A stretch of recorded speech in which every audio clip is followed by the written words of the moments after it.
Welcome to the Barcelona Biomedical Research Park. It's an honor to host the ENRIO meeting in Barcelona for the first time in Spain, I understand. Yes. Anyway, thank you for choosing our facilities.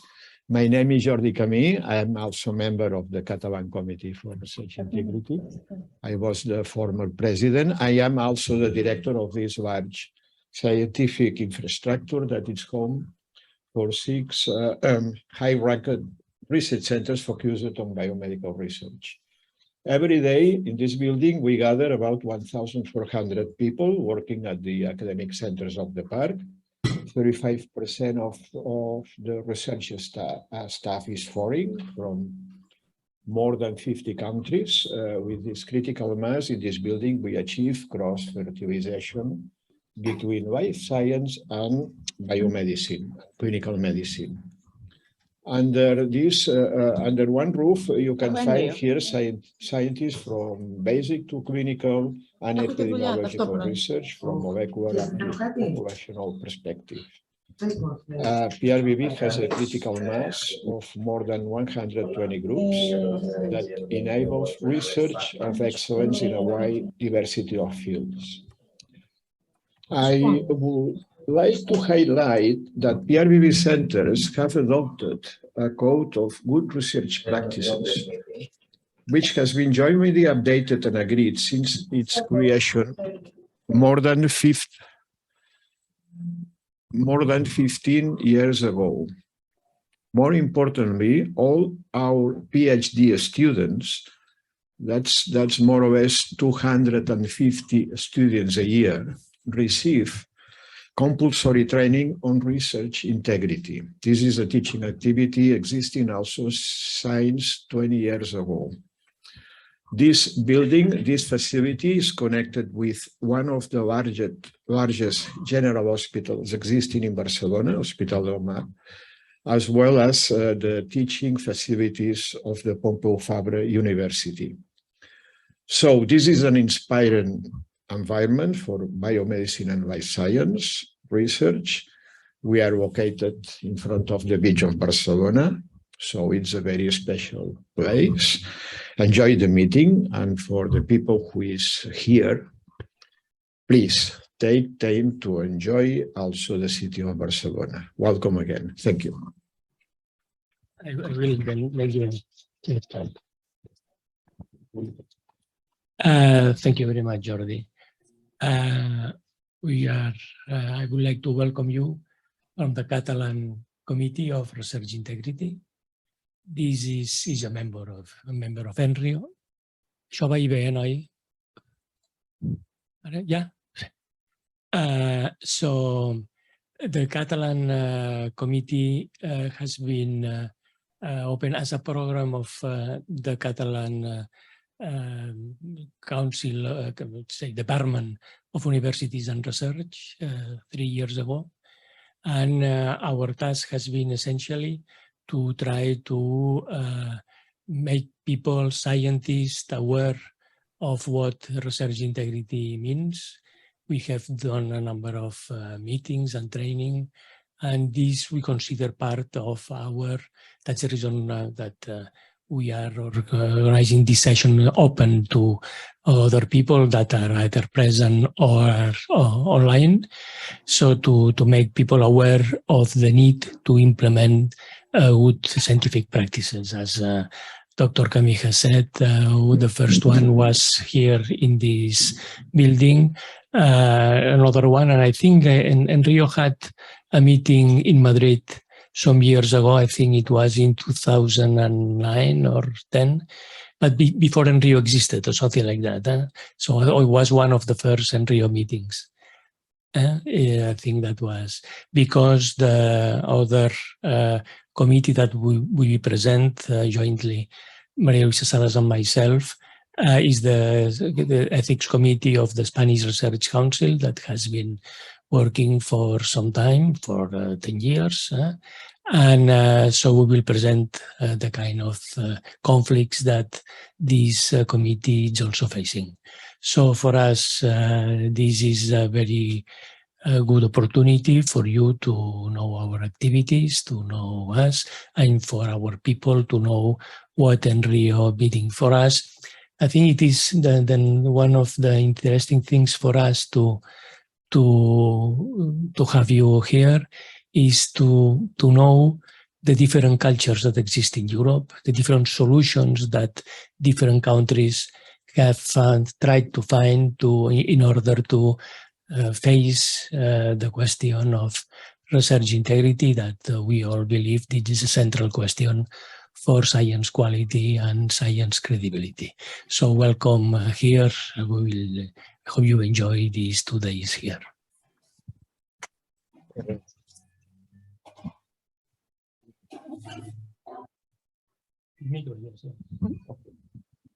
Hello to everyone. And first of all, I would like to thank the organizers of this event, the Committee for Research Integrity in Catalonia, CIR-CAT. This is what the abbreviation I'm going to use further in my speech. And specifically for inviting the European Network of Research Integrity Office ENRIO to contribute to this event. This is really a great honor and my pleasure to welcome all of you here on behalf of ENRIO. So ENRIO started functioning actually as an informal network in 2008, much earlier that was mentioned by the colleagues.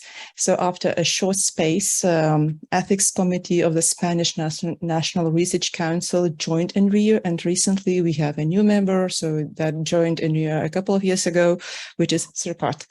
So over the years, ENRIO increased in the number of members. That's really evidence a great interest in research integrity matters widely.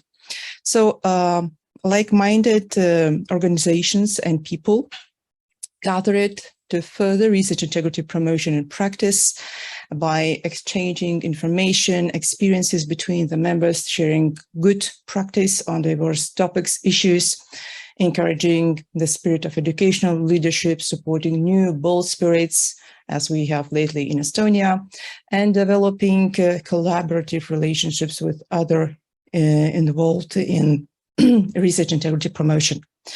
So we have quite an ambitious but timely and needful aim as ENRIO, and such aim got more meaningfulness for novices in research integrity promotion at national scale, and particularly during the pandemic. So 2 years ago, ENRIO was established formally as an association and continues to pursue in the same way. And it is inspiring to learn of what sister organizations are capable in research integrity promotion, whose practice will be soon shared with you. So I hope you will learn a lot and it will give some food for your thoughts. Before wishing to you to enjoy the event, let me invite my colleague, Pablo Fernandez, member of the Advisory Council of UK Research Integrity Office, to shortly say the welcome word in Spanish on behalf of ENRIO too. Buenos días.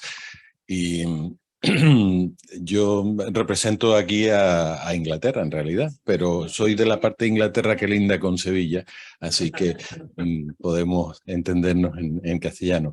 Sí, queríamos daros la bienvenida a todos. Esperamos que esta reunión os sirva no solamente para conocernos unos a otros, pero también para conocer lo que hacemos los unos y los otros y poder así quizá un poco edificar este gran edificio europeo de integridad en la investigación, que es lo que nos trae a todos juntos aquí. Entonces, disfrutar el tiempo, lo mismo que los que venimos de fuera estamos disfrutando ya de estar en esta bellísima ciudad de Barcelona, por supuesto, y de la hospitalidad catalana, que es legendaria siempre.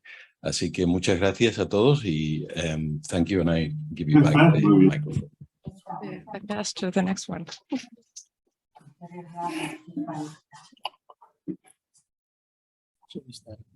You start saying, the first one who was.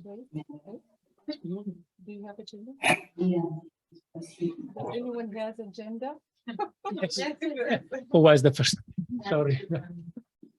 We are going to start the first session on practical cases. Yes. And the first presentation comes from Belgium. Belgium. Yes. Can you have a okay.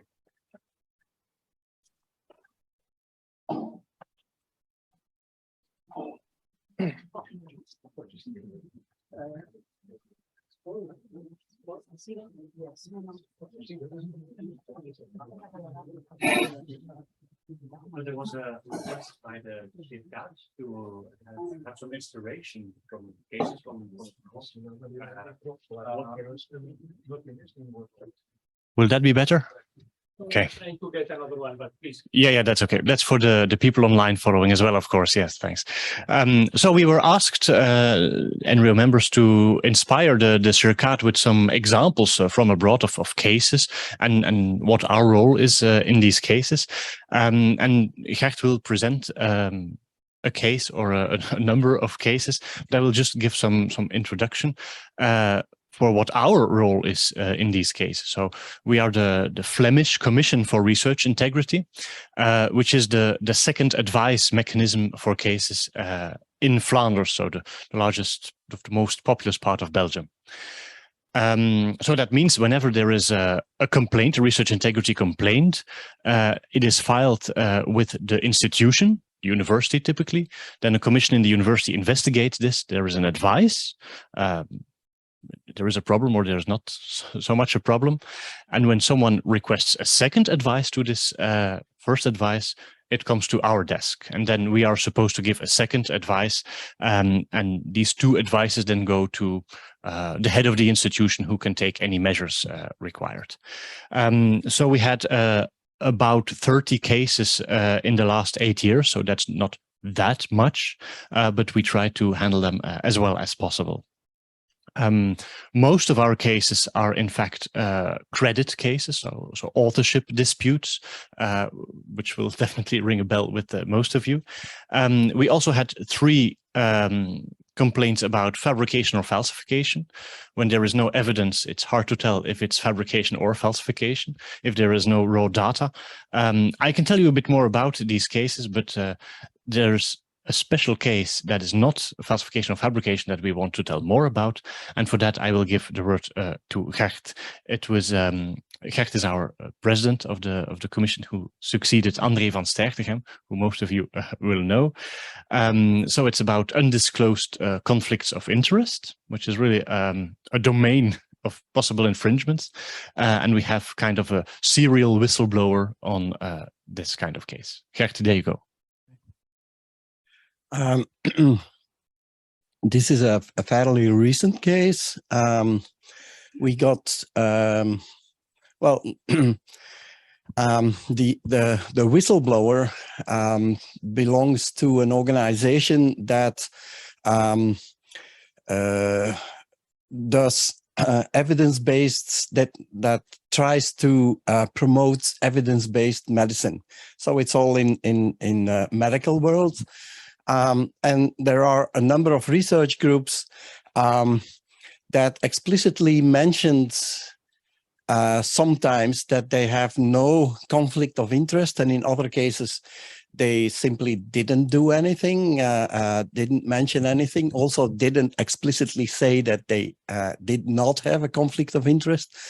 And the 2 universities saw no problems in the complaints. But I think if you look at the cases, there's a difference.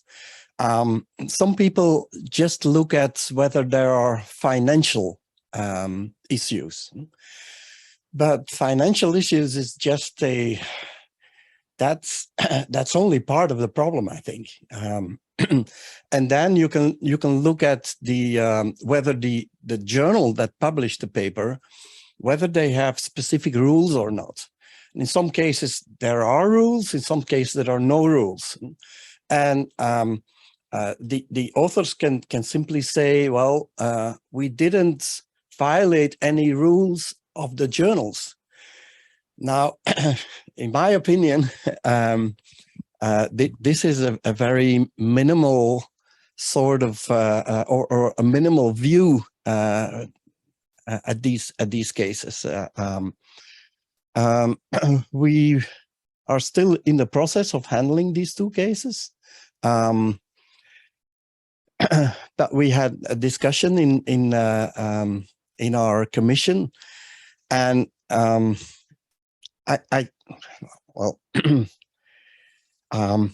let me say that if there's any doubt at all, that's my personal opinion. If there's any doubt at all, you should mention it. Whether there are financial implications or not, whether there are rules that the journal states or not, but it may, let me say that, how shall I phrase this? Maybe that there should be an attitude change, both in terms of the authors, but also in terms of the rest of the research committee. If everybody is quicker in mentioning a potential conflict of interest, it doesn't mean that the research is biased. It simply means that it's up to the reader to judge. And I think that many of the authors base their not mentioning or explicitly saying there is no conflict of interest simply because they are afraid that then their research is not taken serious by the readership. So this is, I think, a bit of a problem that hasn't been handled decently. But I'd be happy to learn what the others think about this, and whether there are similar cases that are handled in any of the other countries. So that would be interesting, I think.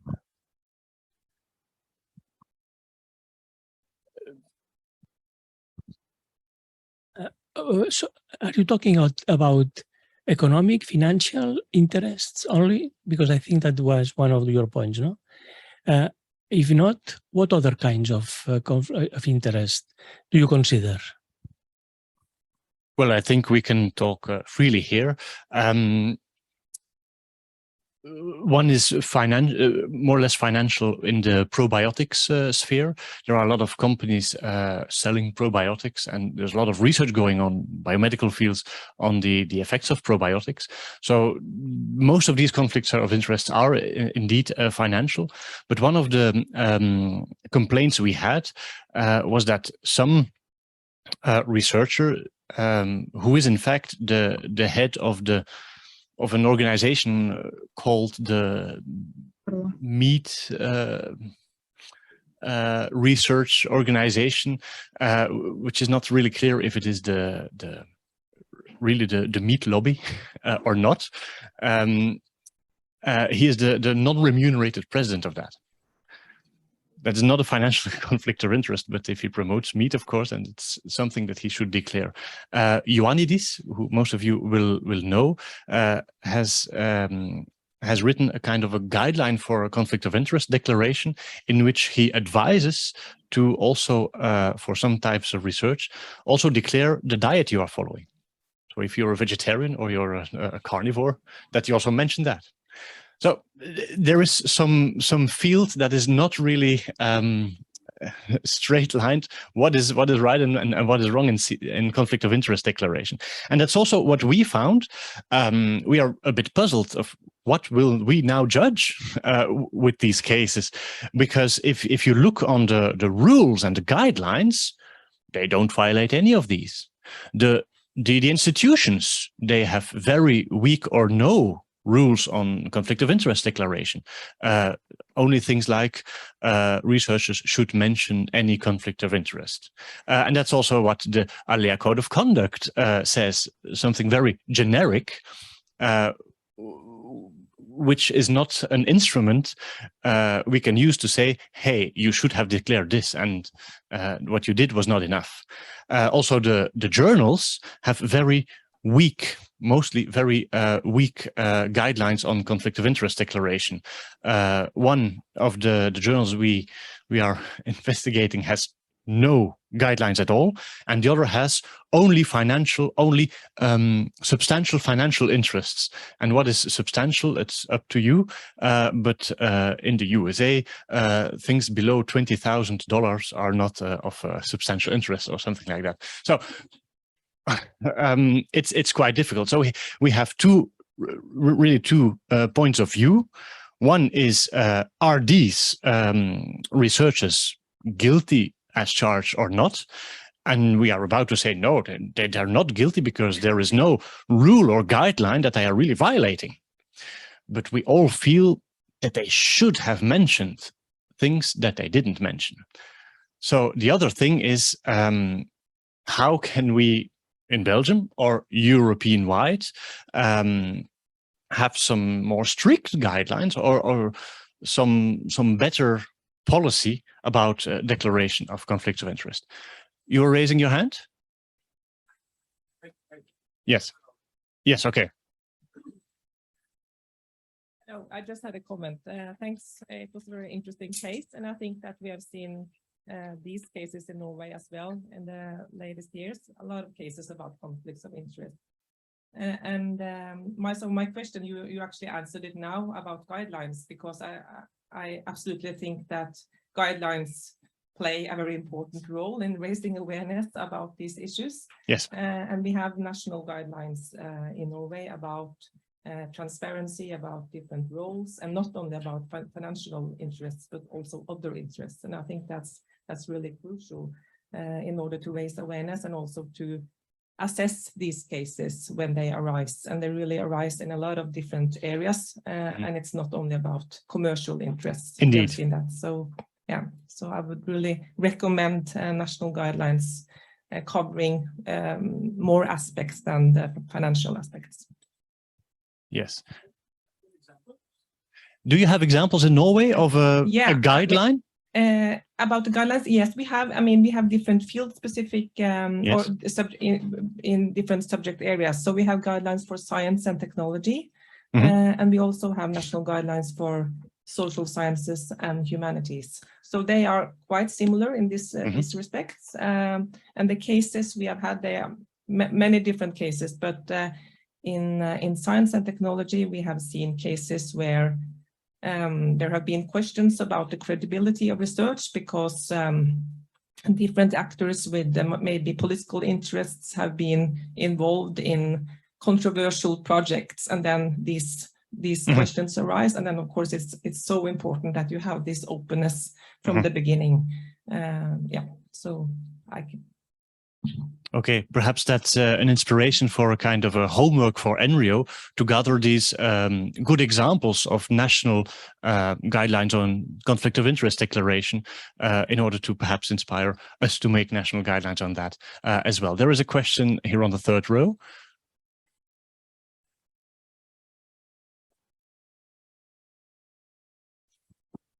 Thank you very much for this example. I was wondering, apart from the guidelines, so one thing, guidelines are super important, but if the guidelines say you should do that, then what can you do? You can do the investigate and then say, yeah, you should have done that. And then, so how do you enforce this? Well, in general, and this doesn't only apply to conflict of interest, but in general, we in Flanders, we can only say that they violate research integrity then, period. That's the only thing that we can do. We don't go over sanctions or anything. That's not up to us. Well, there's the main question is not, are they guilty or not? I think the only thing that should be done then is a correction in the article with no other sanction at all. So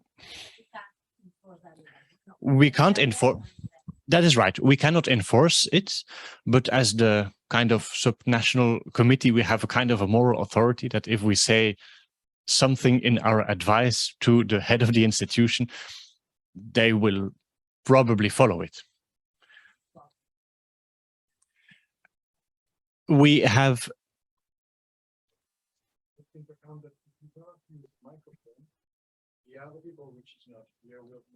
I see. The question is, yes. Yes. So the question was, do you publish these decisions? And the answer is not with the full names. We have our annual report in which we summarize the cases in like half a page, but everyone who reads these will definitely see what it's about. There is enough detail. Sabine. Sorry.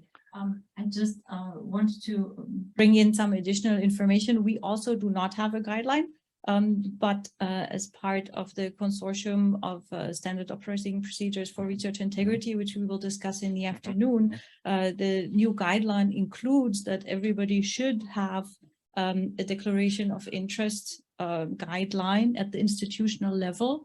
That is now part of the Horizon Europe application process.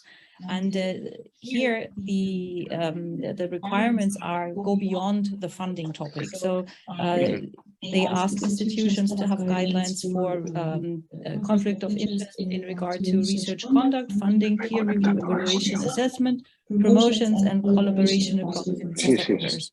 So obviously, a lot of institutions don't have these guidelines yet, but the hope is that this will maybe provide a push for more guidelines to be created. Thank you. Yes, and if I understand correctly, the SOPs for RI deliverables, they can be enforced by any institution that receives Horizon Europe funding. Is that right? So if you want to have Horizon Europe funding as an institution, you will eventually have to have these things, right? So it's referenced in the application process, similar to the European Code of Conduct, and how closely the reviews look into whether you have all of these things, we'll see. So that would be interesting. But yeah, I think we'll talk about that more in the afternoon. Indeed. Thank you. I'm especially interested to see in Norway exactly how specific these guidelines are, because every university in Flanders accepts the ALEA code, and the ALEA code states somewhere something about conflict of interest, but it's very general, very vague. And in one of the cases that I mentioned, there are researchers who we know have shares in a probiotic company, but I think it's about digestion and not about skincare or something. And they do research about skincare, and then they say, that's different. Our shares are in a company that doesn't do any skincare. Now, meanwhile, they do skincare, but at the time when the complaint was submitted, it wasn't the case.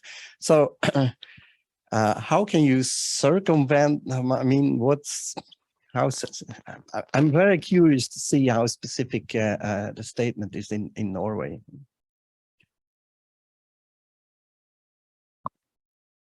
Thank you. I would like to also come back to what Hélène said on the credibility of research in Norway and how it's important. And so in France, it's not for researchers itself, but within the ethics committee, we have some nuance in the wording for conflict of interest. And the wording is the following.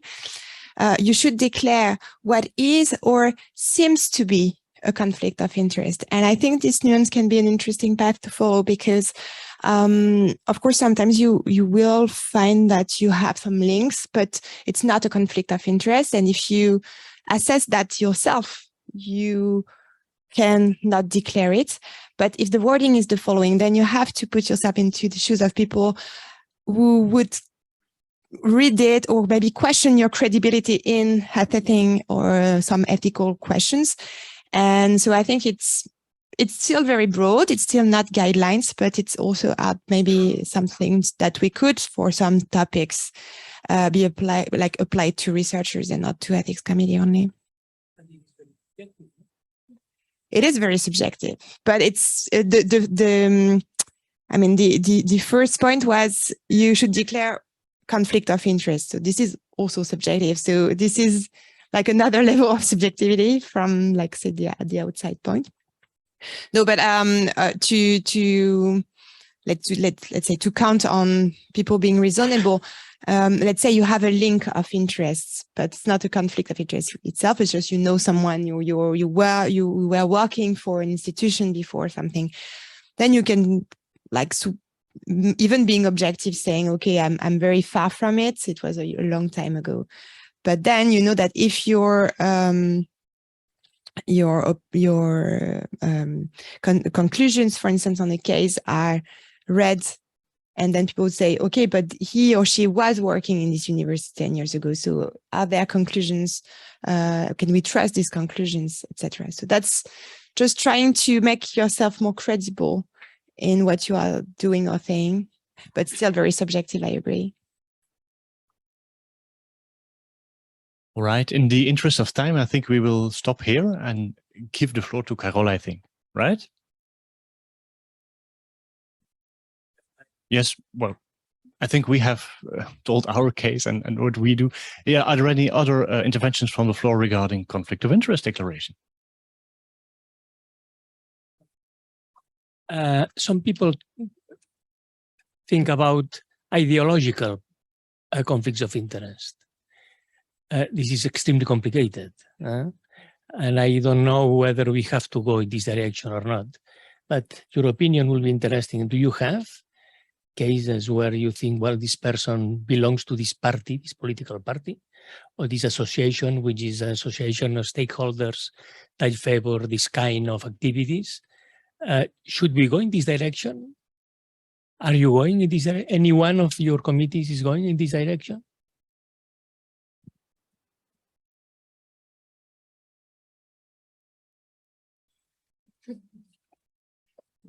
Well, I feel that I'm talking too much, but we are not going in this direction at all. But we had a conference a few months ago on public position and public opinions of researchers in the mediatized space in general, like journals, radio, etc.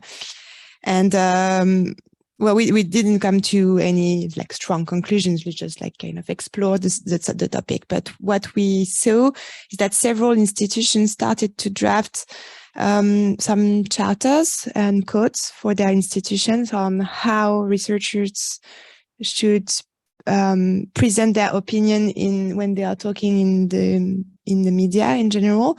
So that's things like, okay, they're always saying I'm talking on behalf of this or this institution, or as a researcher of this or this institution, or always saying I'm not talking as a researcher of, but my personal opinion is this kind of guidelines. So that's maybe one path to follow, which because the point is not to say that researchers can't be citizen or having any political opinions at all. So but still it should be very clear for a general audience that when they talk as a researcher or as a citizen or as someone involved politically in a party or something like this.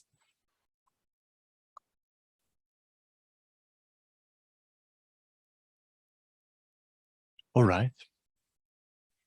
Thanks for the vibrant discussion. It's something that we can take further, perhaps tomorrow, perhaps one other time. Carol? Yeah.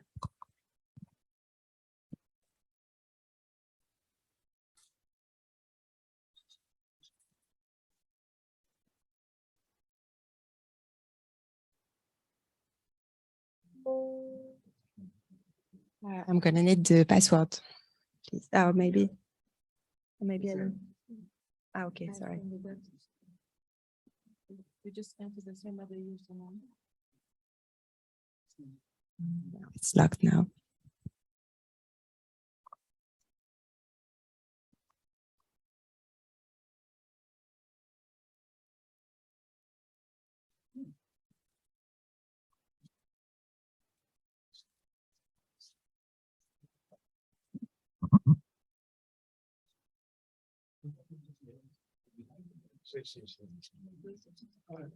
Just a second.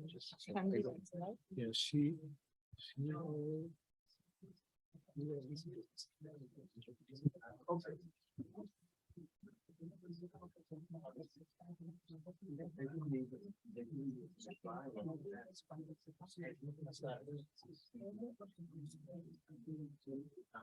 Research integrity officers. Sorry, can I have someone helping me to just display that as a presentation, because I don't understand the...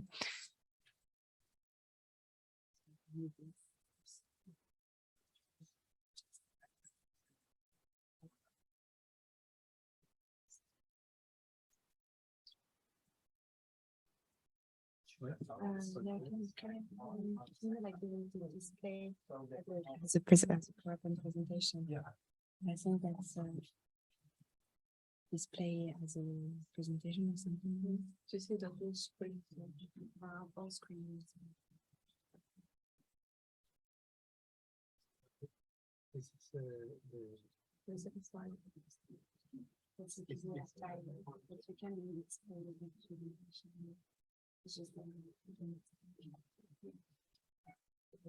maybe you should open differently. You can close the file as open as a PDF. It's not open as a PDF. Yes, sorry. If it's a PDF, Yes. you cannot as a slides. You can imagine. It should be PowerPoint. No, you should open it differently. Just close the file, because that's what I see really considerably. Just close the file. Then open in a different read con PDF. Yeah, this is another. This one you see where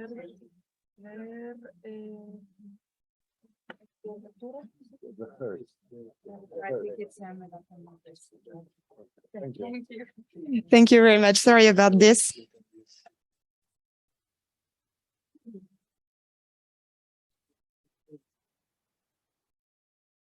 Okay, thanks.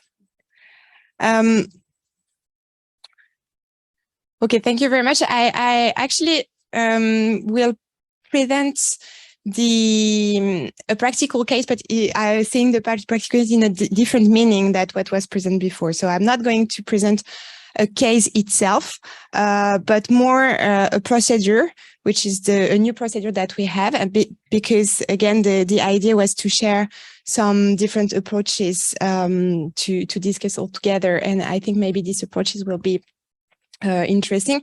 And also why this approach and not another is because the French Office for Research Integrity is not investigating any cases. So in maybe that's also something that can be interesting for CIR-CAT, because it can happen that you don't have any case to investigate, either because you're not, it's not the point of the organization, either because you don't have any case submitted to you. So that can happen as well. So the question is more like, how can we, as an Office for Research Integrity, be active and trying to also provide some counseling and support without investigating cases as such.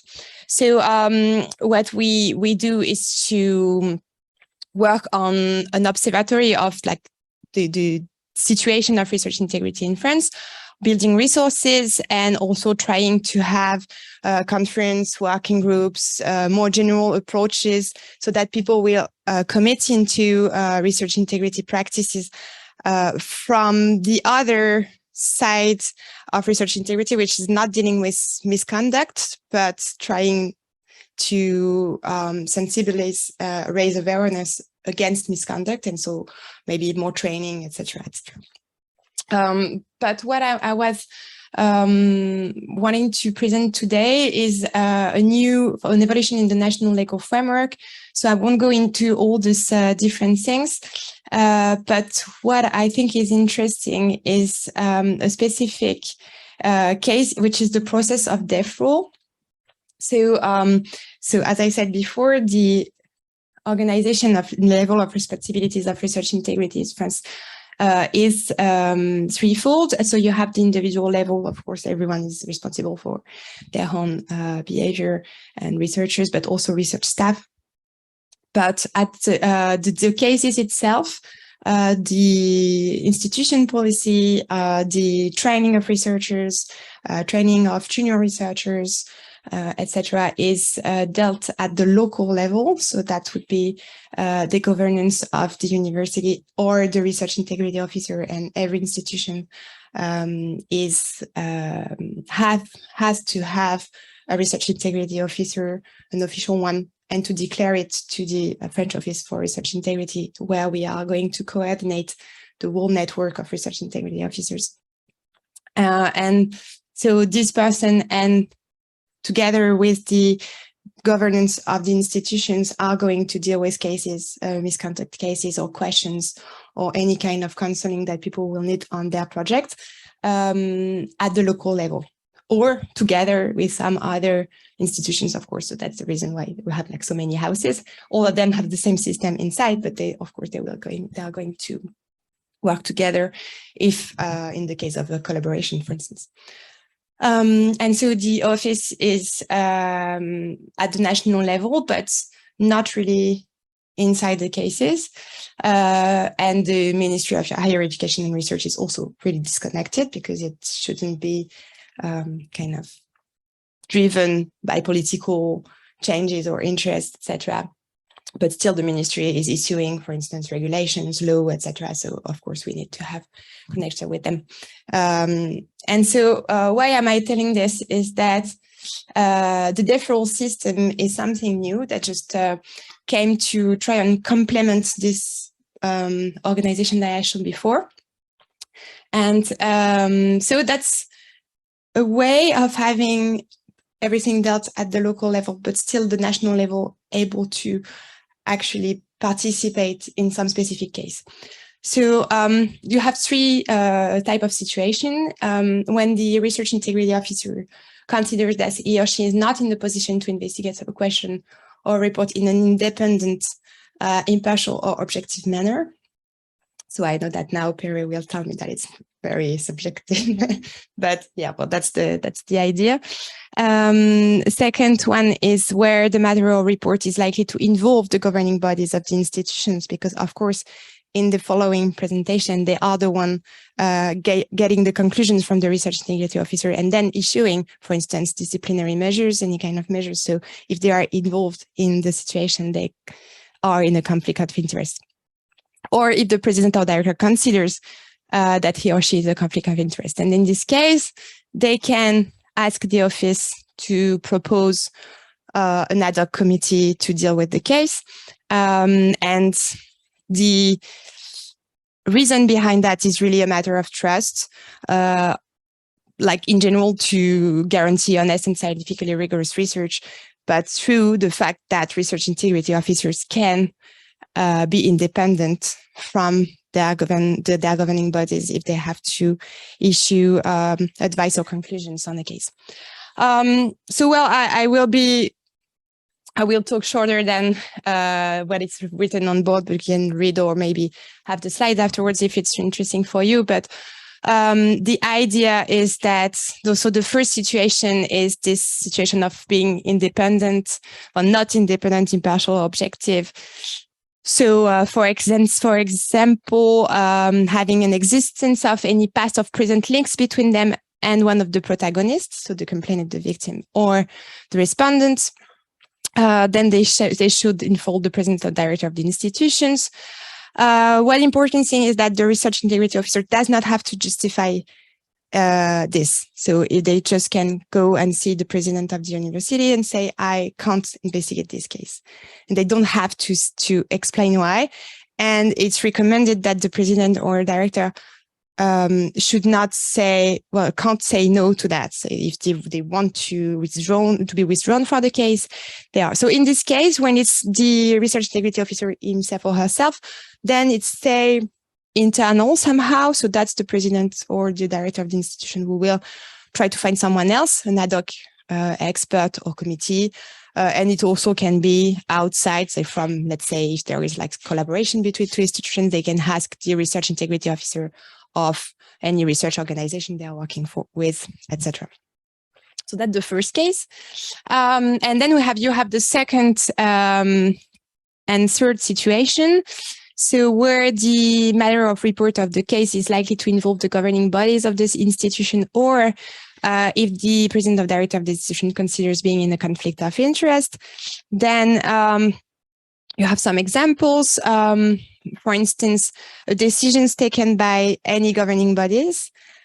So like to collaborate with some anyway, I don't know, if we'd like to do some private collaboration, or to allow some like researchers who are supposed to be retired, but to allow them to stay a director of a specific lab for some time, and then this person is involved, then it will be some place where you feel that the administrative board or the executive board or any of their delegates, the president and directors, they are not really totally objective in this situation. Then you have a responsibility that they exercise in relation to the alleged misconduct, a link between these bodies and one of the protagonists, or if they are, of course, themselves involved in the misconduct. Because I think that's in France, like in many European countries, maybe all European countries, the governing bodies of universities and research organizations are composed with researchers. So like sometimes if the cases was a little bit long ago, that the person can be himself or herself involved in it.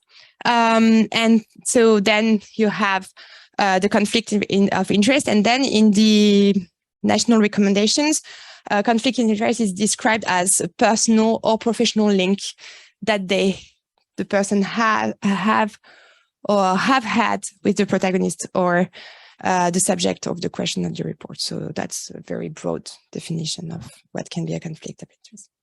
Okay, so then in this case, what happens very quickly, I won't go into like all the details, but this is the French Office for Research Integrity, which will come with, we will set up an ad hoc committee, and this ad hoc committee will conduct the investigation. And then if there is a conclusion for misconduct, then the disciplinary matters, all the decisions following the conclusions, they are still issued. So that this is something interesting, actually, and not totally satisfactory, if I may say, because it will still be the president or director of the institutions or the governing bodies responsible for issuing the disciplinary matters and everything. In the French law, this is impossible to do something else at the moment, because it's only the employers can actually do something for their employees, except if this is going to not in the administrative law, but in the penal law, but that's going to be another matter. So, so that's just a recommendation, very strong recommendation, but still, is that this person, to decide what they are going to do, should consult another president or another director of a similar institutions, particularly if the field or the statutes are the same. So if you are a research organization or foundation, you won't ask a university president, for instance, and you will go to some peers in the matters. So that's it. That's what happened. Well, maybe I can say a few words on this ad hoc committee but it's quite easy actually to describe. So we have every 2 years at the office, within the office, a 5-person committee, and including the president of the director of the French Office for Research Integrity, the president of our advisory board, and 3 other members that are elected by the advisory board every 2 years. And these 5 people together, they have as much elements as they need about the case to be able to decide who are going to be the experts conducting the investigation. So they do that. They have an obligation of not telling anything about the elements of the case that they had. And then the ad hoc committee is dealing with the case and then going to conclusions. And this, how many cases of deferral that we had and which institution asked for deferral is mentioned in the annual report of the French Office for Research Integrity.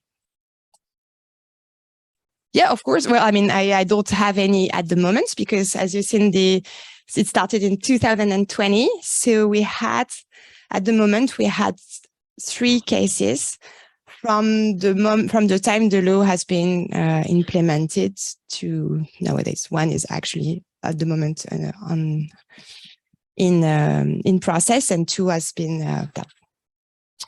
And yeah, and so our next annual report will be in a year, well, less than a year, and then we will have the number of cases. And also important is which institutions asked.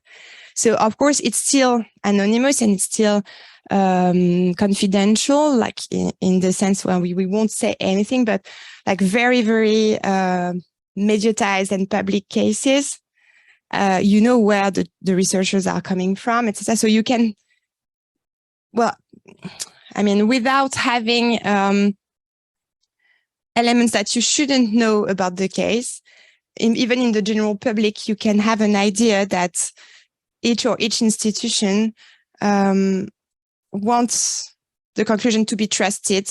And that's the reason why they decided to use this deferral system and not to deal it internally, because internally that can be seen not as trustable. That's trustworthy that it should be. Okay, that's it. Thank you.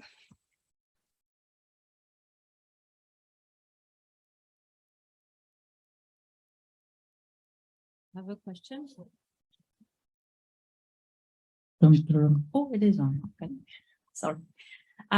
The question would be, what we see also in Austria, we don't have the same system, but it seems like institutions and people too are more prone to try to hand off cases that are sort of hot potatoes, and which could include conflicts of interest, but also all kinds of other issues.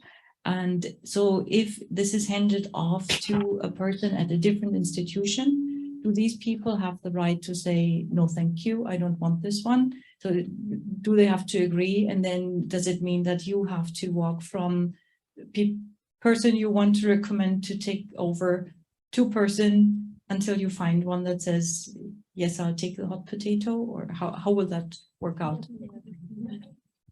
Yeah, mostly yes. Yeah, this is the same idea that research integrity officers, they can always say no for handling a case, and they don't have to explain why. So, well, I mean, of course they do most of the time. Actually, it's not so. It's more about like really feeling that they are not able to judge in an objective manner, or having themselves a conflict of interest. That will be the main reason for saying no, than not wanting to deal with the case because it's a difficult case. Or so that's one thing. That's for the first situation. But for the second and third situation, I think it's made, yes, they can say no. But what is easier is that most of the time we would recommend a committee. So not only one person, but more than one person. And this committee with experts from different institutions, there is some, I think the fact that it's some kind of a shared responsibility and a collective work will help them not refusing. Actually, the very small experience that we have for the moment is that no one refused to do it. So, and it's also because we have enough elements on why the institution cannot deal with the case themselves to give to the proposed research integrity officers or experts, so that they will be convinced that it should be externalized. And so that's probably an argument also to do so.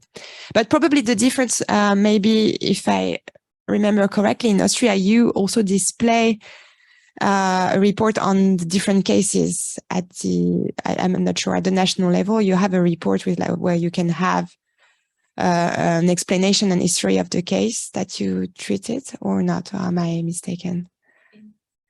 yearly Yes, after anonymously yeah. in the yearly report. Yes, afterwards. With the description of it, right? Isn't it? Yeah, I saw that. So we don't do that in France at all. So maybe that's also a way of, I'm not sure if it's good or bad to not to do it or to do it, but what we have as in the annual report is mostly quantitative. So we had like, let's say 11 misconduct cases, and so for these 11 misconduct cases, it was 10% in humanities and 15 in let's whatever, and etc., but never the description of the case itself. So maybe the experts, they tend to say yes more because they also know that they won't have this kind of displaying the case. Actually, I don't think a whole lot of people read that yearly report. Like not to sound too sad, but that I think the danger is more that cases are in the media. That is way more scary, I think.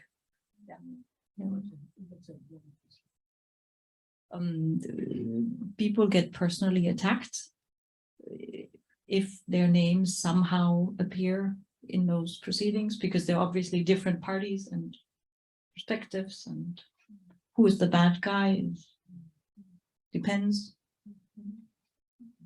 That's right. No, well, at the moment it didn't happen. We didn't have people refusing, but I understand that it can happen, so we should probably prepare for that. Thank you. Carol, I have a different question. You mentioned you had 3 cases since now. Yes. Yes. So how long did one case take about? Are they resolved yet? Sorry, I didn't say this right. We had 3 asks for deferral. So 2 deferrals have been, well, we've done our part for the 2 first. So we started, the committee is done. And so the committee is now working and investigating.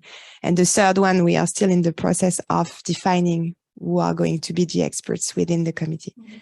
But no, none of the cases are over at the moment. So okay. I thought about this because it seems to me this would take some time if you have the process to ask a lot of people if they will take over, and if they say no, so it starts again. Yeah. And this is one of our problems. So I was interested in this. Okay, thank you. Yeah, no, and the law is not helping. It's written in the law that which we should do that in reasonable delays. So that's well.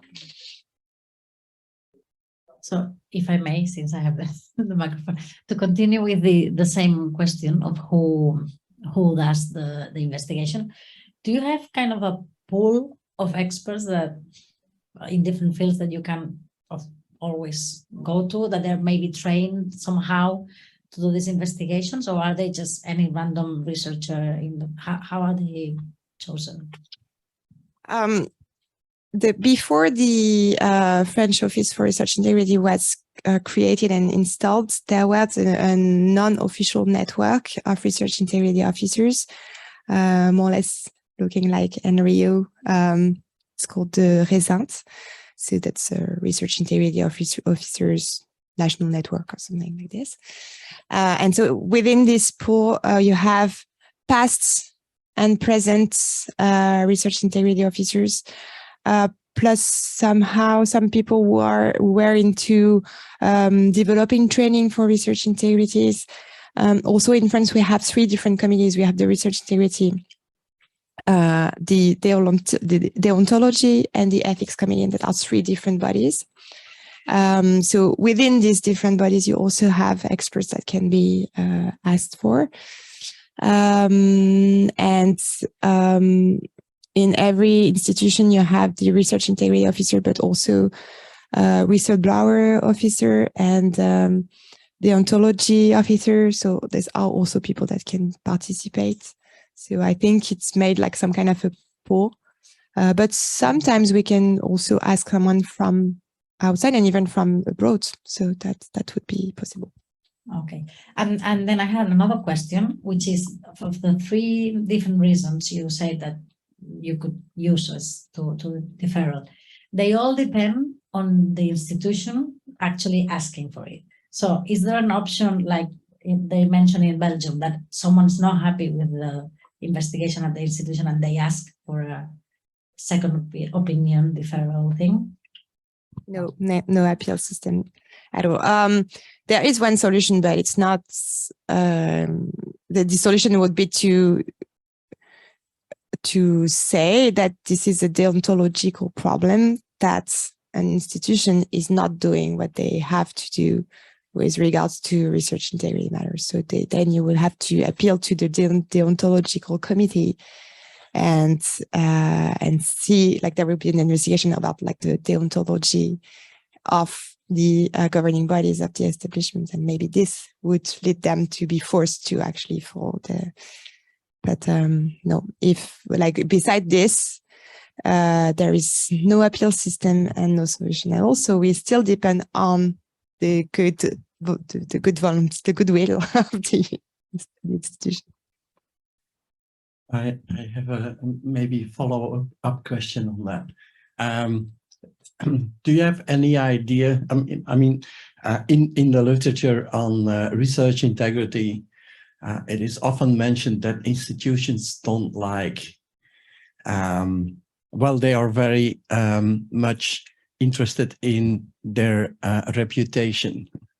Do you have any idea on favorable the cases that are handled within an institution, whether they are handled in a favorable way for the institution itself?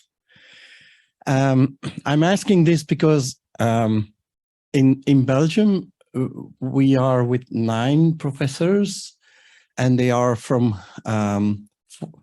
5 different universities. And I'm inclined to think that in my university, that cases are handled fairly and that research integrity is rather fair. Now, I'm very glad that there are professors from the other universities, and if my university is involved, I will keep somewhat more quiet than if it's about another university, simply because I could be biased. Do you have any idea whether such a bias is the case in the cases that are handled within a university that you are not involved in? No, probably they are probably based always for everything, but the biggest research institution, National Center for Scientific Research and National Center for Medical and Biological Research, they really encourage co-investigation. So if there is anything, because most of their projects, like let's say 90% of their projects are actually collaborative projects. So they would really encourage to have the officers from both institutions working together on the case. And so either they will write the report together, either they will write different reports, each report going to the president and director of these different institutions. So they will focus more on what's going on within the case. So that's maybe one way to avoid bias. And what we do at the moment is that we try to advocate for the fact that having high numbers, not high numbers, but having numbers of cases, deferral, well, any kind of data proving that something happened with regards to research integrity in your university is not an indicator for not having good practices. That's actually the opposite. And the one topic we're working on at the moment is the retraction. And we saw that in some institutions, they would tend to see, like, if we have a high retraction level, it means that our researchers are not having good practice with research integrity. And so we are really trying to say, no, this is the opposite, actually. but not necessarily the opposite, but retraction should not be seen as an indicator of bad practices, because when you correct your research, that's a good practice actually. So we're trying as much as we can to support institutions who do that. And one of our institutions who is doing like very good data collection and report on all the publication process, and they started to have statistics on predatory journals, predatory articles, and how many researchers have published in predatory journals, etc. And so we really try to say, okay, this is good practice to have this kind of data, and you shouldn't be afraid of having this kind of data because it's not bad reputation for your institution. That's all I can say about this.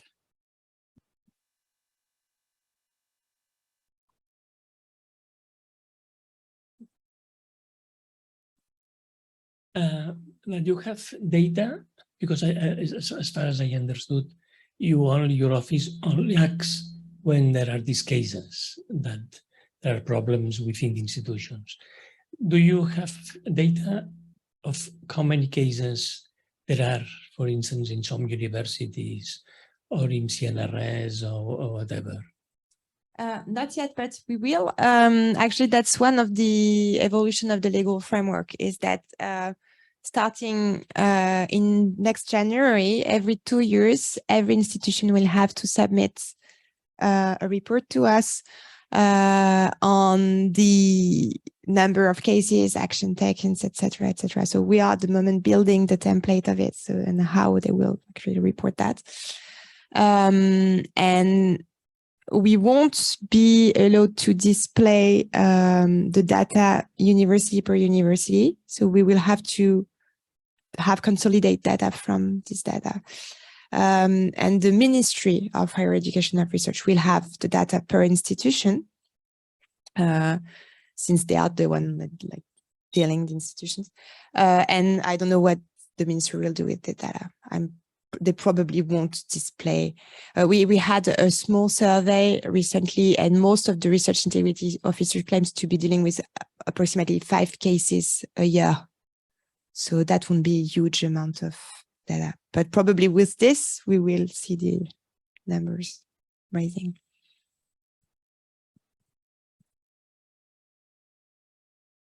Because, for instance, in the case of Austria, it's completely anonymized, your report, even institutions. So you are not saying University of Vienna or whatever.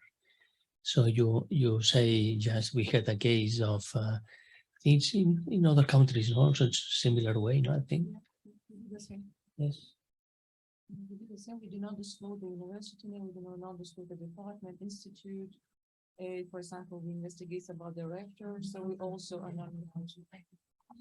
Oh, sorry. So we use the same practice for decision anonymization, because we have to publish them on the full text on the official website. So definitely that's quite a tricky in some cases how to anonymize, for example, a rector. This is the only person. So, but we deal with this somehow, and yeah, this is what we do. But what we introduced as a rule that we publicize only for 1 year, and after we take this out from the website. What happens in England, in UK? The UK ENRIO is an advisory body, so that we've kind of separated the disciplinary and investigative part from the advisory part and education.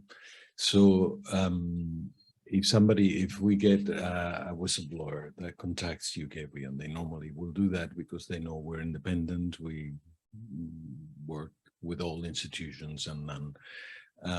So they will contact us, and then we will, if there are guidelines that apply, for instance, to the institution where their complaint or their problem is, then we will refer them to those guidelines.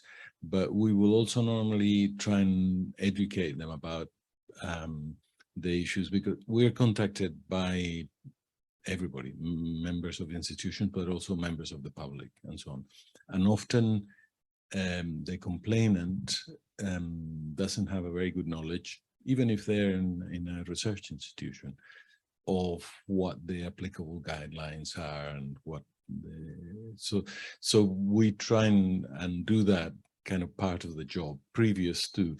But if there is a complaint that we think has substance and so on, then they are referred to the mechanisms that their own institution has to deal with that, which is usually they are built on the guidelines that UK-RIO has produced beforehand for institutions. So, as I say, it's a very English way of doing things, you know, where You don't do the investigation yourselves?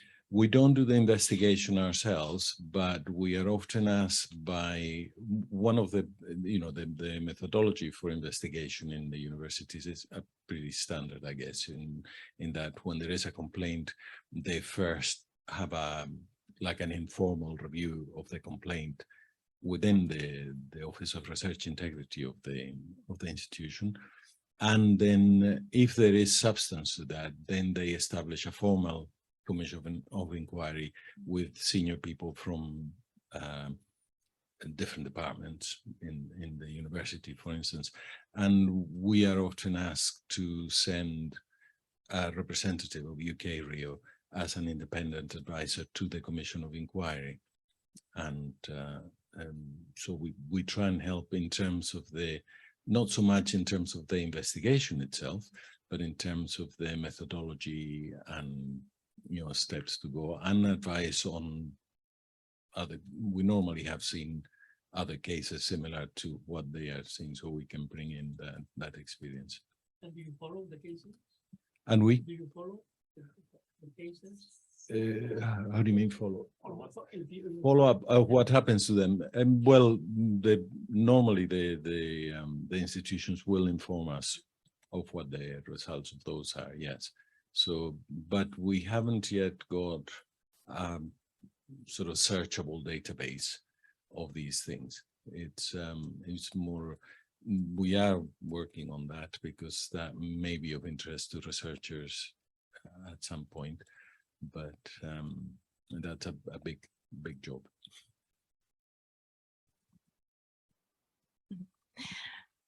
Well, for your information, the situation is so different within other countries. So in most of the northern countries like Finland, all the documents are public. So there is a law that all the papers which comes out from the universities, they are public, and whoever can ask to see them. And it's up to the media if they are going to publish them with names or without names. But all the documents are public. Everything you do is public. Yes. With names and everything. With names, yes. Yeah, we also have the same law that all administrative documents has to be displayed per anyone's requests, but we should anonymize everything that could. I think the wording is that everything that could be a harm for someone's personal information or whatever, something like this. So you can have the report, but you have like blackened part of it with like some personal information or something that should. So that's a little bit less public. Thank you.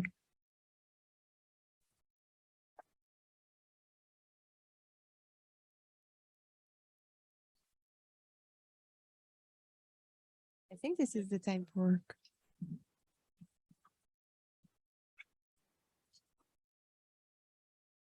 Yeah, I just wanted to say that I find the system very interesting also regarding Germany, because I think we have quite similar systems, that most of the things are handled by the institution and then there's a national advice body. So I will follow this very closely and check on the law situation in Germany, I think. But also I wanted to ask if anyone is following up on the discussion online, if there are maybe questions online.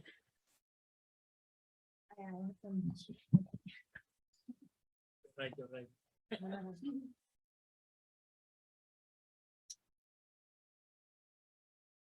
No questions?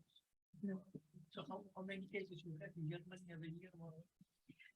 So the question is if we have numbers on cases in Germany, and the problem is that we don't have any body that collects all data on this. So every institution is performing their own investigations, and there's no obligation to publish any numbers. And my office is an advice body for cases in which you can mediate, like authorship conflicts and so on. And we have 200 inquiries per year, but not every inquiry is a case. Yes, but an actual mediation we maybe perform only in 10 to 20 cases, because most people just ask for advice, confidential advice, which is also a nice system, yeah. But we don't perform investigations at the national level, and there is no such kind of referral system. We don't have an appeal body. In the statute, of course, often there's the possibility to say you are not happy with the outcome and ask for you can ask the institution to check again, but then it's up for the institution to reopen the investigation, and most institutions don't do that.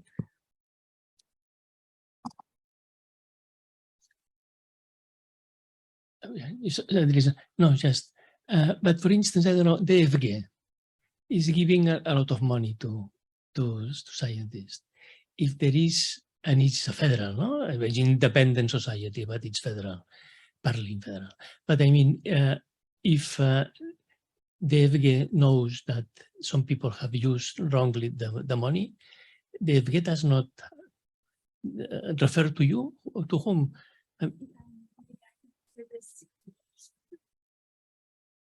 Hello, everyone. I'm from the German Research Foundation. So we have our own procedure for cases for handling cases of scientific misconduct. That means that if there's a relation to our funding projects, then people can come to us and say that there's something going on, and then we will have an investigation. Yeah, we have a team within the DFG who does that, and I'm a member of that team. And I think roundabout per year, we have about 80 cases, 80 that people come to us, or there's a suspicion of misconduct. Not all of these cases go to the final stage, but many of them are whistleblowing. Some of them come from within the institution that, for example, within the process of peer review, a reviewer would say, well, this is a bit unusual or something like that, and then we will investigate this. But yeah, about 80 cases per year.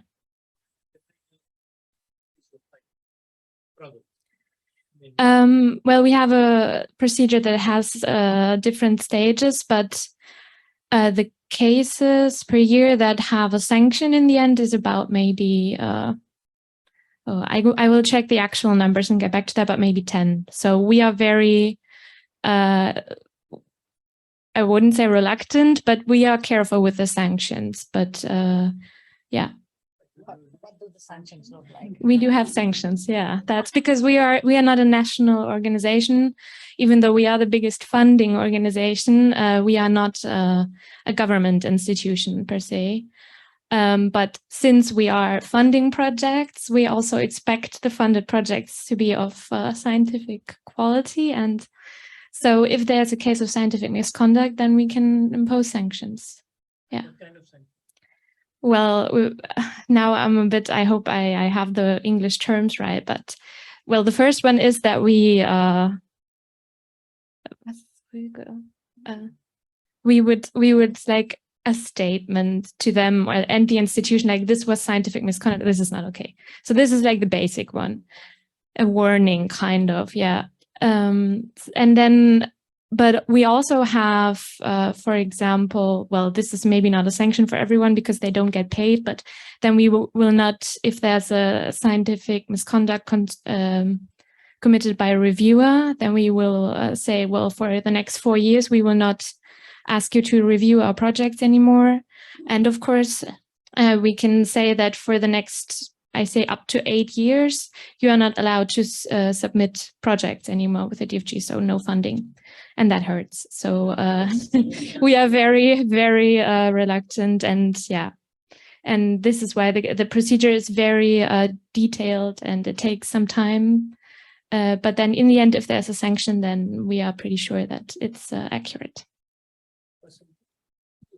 Do you publish the report? We publish the results of our investigation, but only anonymized. If there's a sanction, then we have a press release, but usually we don't publish the names. With the exception of people who voluntarily involved the media themselves, then of course we can also be public about the case. Thank you.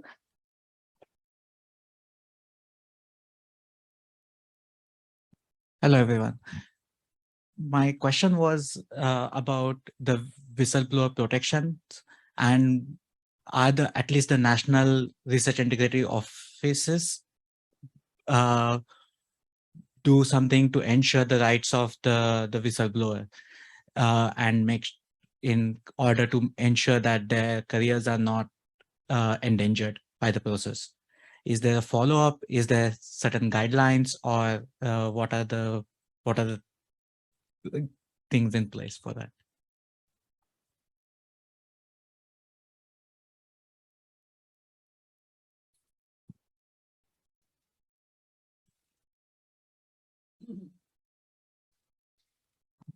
Lately, we have started a kind of new procedure when persons involved in a specific case, they have the right to make acquaintance with all the material that we collected and got, so they could implement the right to defend themselves, let's say defend their interest. So what we do in this regard is that we provide not all material, but only the one that is relevant for his for the defense of his rights, and that material is anonymized, which means that if the name is or signature of the whistleblower is in this material, it's not visible for other party. But when we come to the court, everything should be disclosed. So it's a very temporal decision. Yeah, every time. That's the case of Lithuania. I will share after break.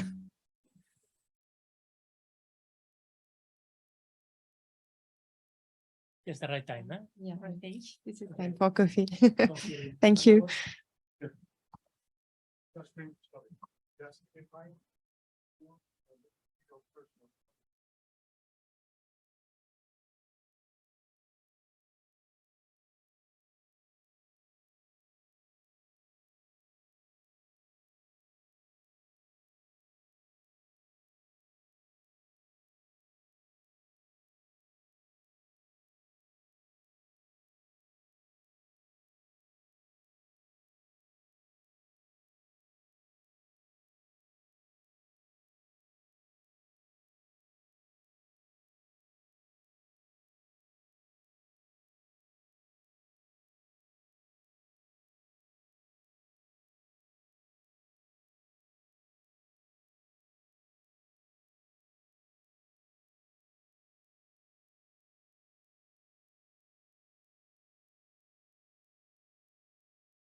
Okay, could we proceed? Okay, so let's continue with another country-specific case, which is Lithuania. So it's a very small country, and from the first impression, it seems, oh, small country, small problems. So definitely not. So it seems that the size of the problem doesn't depend on the size of the country.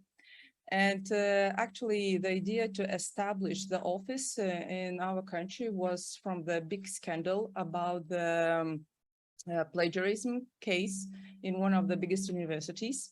And by the time there was no option or no clear point how to deal with it, because no one wanted to handle it, neither courts nor the university, and there was no national body at that time. So after the establishment the office started functioning in 2013, and that was the very beginning.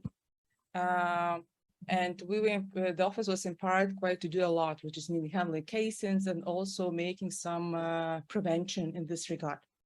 But the first 5 years ended up only with the handling of cases. So I started my position here as an ombudsperson in 2019. And when I looked at the time what office did so far, I realized that we really need to start doing prevention work. And but to do that, definitely the main questions: who do I meet? So what is Lithuania academia kind of? And I have to learn more about it. So, and definitely my experience of working more than 10 years to one of the universities didn't help me, because I mostly worked in administration. So I'm not the one that, worked as a researcher for more than 10 years. So what we did is actually try to find out and make a national survey that started in 2020. Now we have 2 waves. The second was done this year. And I would like to shortly present just a few findings from that study. So the crucial point were whether there is any dedication or, let's say, some efforts put for education about research and publication ethics. And when I mentioned ethics, I mean everything: integrity, responsibility, and many other aspects. So what we found out that actually every second respondent has no idea what the regulation or any documents exist about research integrity, publication integrity, or publication ethics. Some of that, they admitted that they have no idea that code of ethics exists in the institutions, while we know that all institutes have code of ethics. Also, 4 of 10 had never deepened knowledge in that field, which is means they had no training, they didn't attend any events or conferences about this topic. Nevertheless, 30% of these that admitted that they have never deepened their knowledge, they said, oh, we have sufficient knowledge, so we don't need to work on that, and we can remain with that, what we know, I don't know from where and when, how updated it is, and so on. So the way how people tended to gain more knowledge in that field is actually mostly participate in their own institution events. So either these events were organized on their own, or there were some cases that office was invited to provide some training, or let's say to have a discussion with academia on specific topics that they have interest in. And definitely, as you see from data 2022, there was an increase in participation in virtual, all kind of meetings. Definitely, the reason is quite clear why is that so. But we see that mostly this kind of statistics remain quite the same. While we really hold much more efforts made towards education in this field. Then we also asked our academia whether they do recognize what is happening in their academic environment, which means what is happening in their own institution. If they see something, whether they have this ethical sensitivity and they know what is exactly is happening. Is it a malpractice or not? So In terms, we've got typologies in our questionnaire about plagiarism, because there are different kinds of plagiarism, not only verbatim. And we see that type of plagiarism was observed different over the years. And that I show the predominant one. Also, in terms of authorship, that remains the same, that gift and guest authorship is predominant, what they observe in their own academic environment. And as for other unethical research conduct, again, we have the same issue with harking, which is mean hypothesizing after research results are known. And this is something that we try to find out how sensitive are in terms of integrity and ethics, and whether they are good, not only observers, but if they are potential good whistleblowers, if they really know what they see. So overall, that's the final slide about this finding, because the report is published in both languages, Lithuanian and English, and can be found on our website. And what we see, we just made the coefficients about the competence development in 22 and 2020. You see not so much progress as look average, 1.59, 1.51, and given that the scale is 6 points and 1 is very rarely, which is mean that's the evidence we have about how much effort they dedicate to get more knowledge in that field. And in terms of the observation, or let's say the ability to recognize unethical behavior, again, that's also, we have here an increase from 1 to 2.18. But again, this is not sufficient in terms that 2 is again rarely. So we still make a small progress, but that's definitely not sufficient. So definitely what we do expect that one day that coefficient for competence development will increase, hopefully up till 4. I don't know how long it will take to achieve this. And definitely sensibility to recognize academic practice also should increase if the competence development, and specifically in research conduct, is increased. So this is what our expectation from the office, and definitely we do make efforts, but at the end we make a conclusion that it's not enough only to put our resources, because we are 8 in the office and only 2 persons work on the prevention. And definitely that's what we see, that universities of applied science and research institutes also should put much more effort to make a progress in this regard. So after having this result, we said, okay, we should make a strategy how to sensitize our community and to hear more about research ethics and research integrity.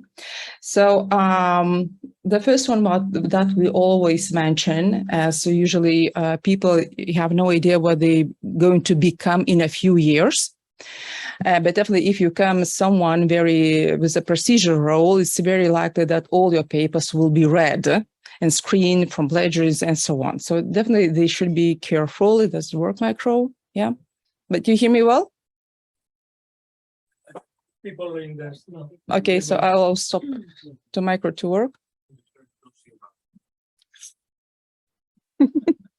Does it work?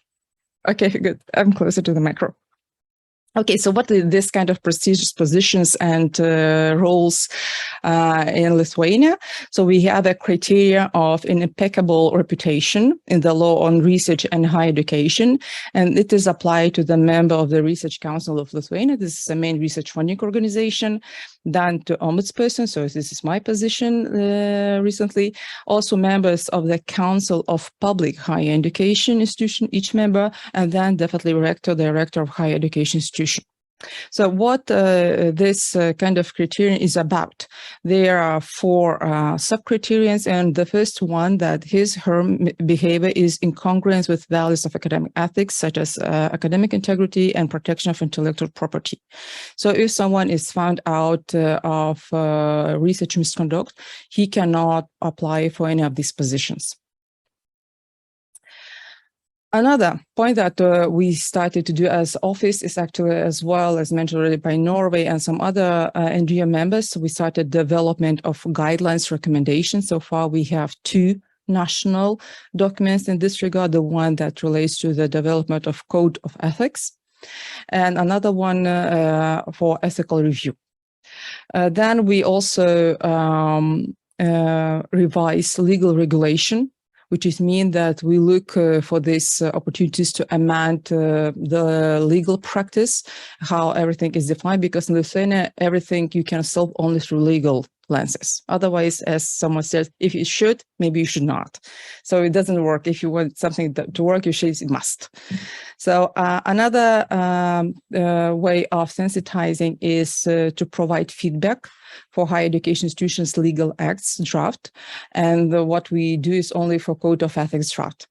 So it happens so that even university who worked on the code of ethics for more than 9 months, they had to come back to restart all procedure from the very scratch, because they got quite of over 30 comments that their code of ethics is not perfect to fit all let's say, how research integrity is defined in nowadays. And they did so. So in other universities also, when they come back with a draft, we also help them to provide some comments what could be reconsidered, improved, and again, rediscussed with academia.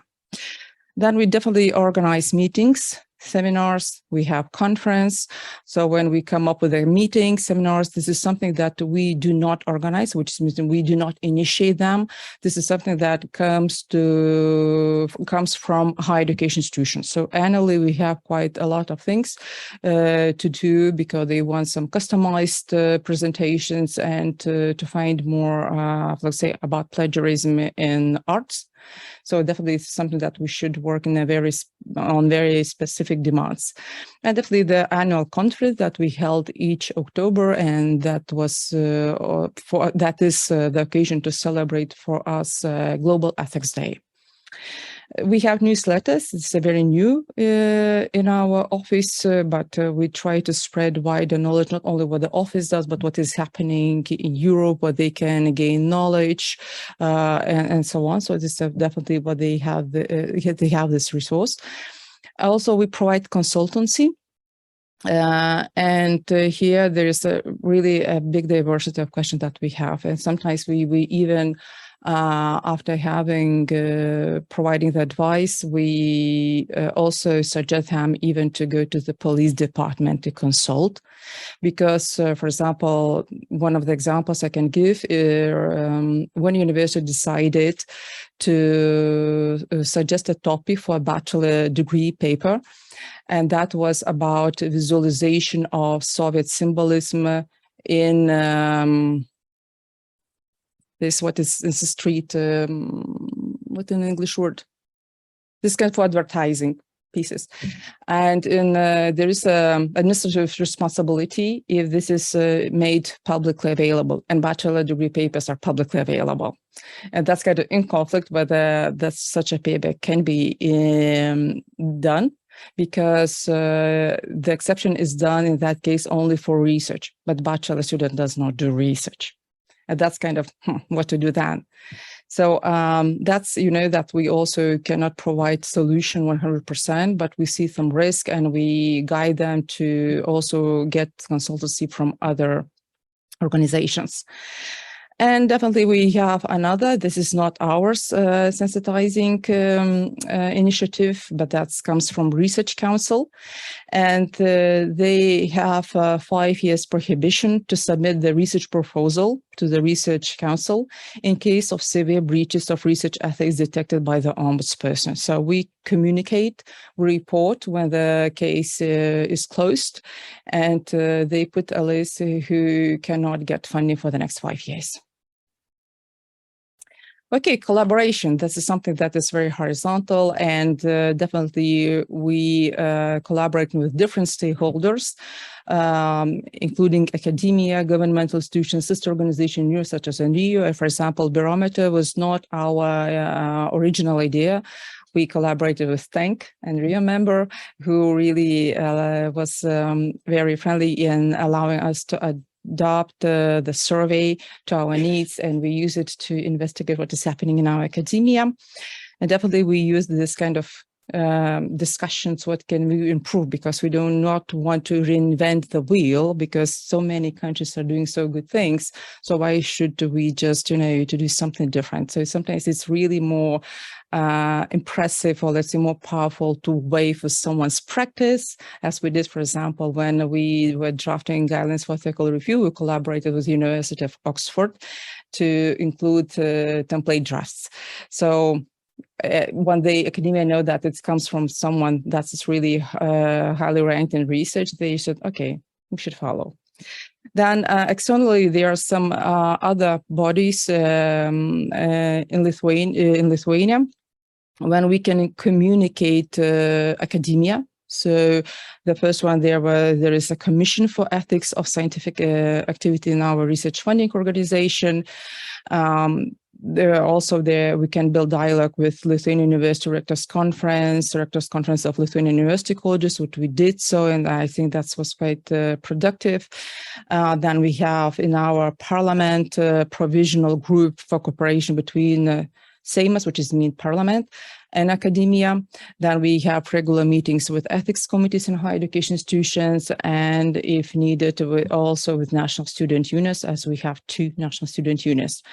Internally, when we come up with the idea to develop specific guidelines, we set up topic-specific working groups from different, again, stakeholders, and representatives of academia are invited to take part in this. So many ways to collaborate. However, if specifically from the work in our working groups, what we have observed, that it's nice to have academia, but they're not the high quality experts in research ethics or research integrity. And we need to dedicate initially some time to explain what it is, so they could contribute to the work. And so far we see at the stage that academic advisors are still to grow, that they could come back and could be a good ambassadors in their own institutions. But we do believe that after participation in the working group and realizing what is what, they really are ambassadors. And definitely we need to look for involvement of other stakeholders, just to ensure the balance of power at yet multi-system exchange, because ombudspersons is something, very top-down. Academia has academic freedom, autonomy, and we had a case that was solved by the Constitutional Court, and there was a claim that establishment of the ombudsperson interfere university autonomy. So Constitutional Court said, no, everything is okay. Ombudsperson can have this power and can interfere if research integrity is not properly followed. Okay, some changes, because as I mentioned, this is my 4th year in the office. And since the consultancy was more proactive since my work start, so we see small numbers, but for us, these are big numbers. You see the number of the consultancy that we provided annually, except for 2022, I provide statistics until 15th of October. We see the number of complaints at the office. So again, the number is decreasing. This is what I really wish, not to increase, but to decrease, because I want that universities, all higher education, do their work, between that they handle the cases. And that's what I see actually, is the number of complaints investigated by institutions is increasing. So to get this data annually, we run a survey and ask to provide this data. We definitely promise from the very beginning that we are not going to disclose to anyone these numbers by institution, so they can rely on us that we are only used to observe what is happening in academia in a very general sense. And also we started collecting data about how many attendees we have in our events, which is the one that are organized by the office. So we see the number has increased. Definitely we have no idea how many of them do come back to our events, but we see that some of them, they do come back, and we really do hope some progress in terms of their competence, and definitely that universities would be more courageous in dealing with the cases more independently. And we will start working properly on prevention only. That's my dream. So this is it. Thank you.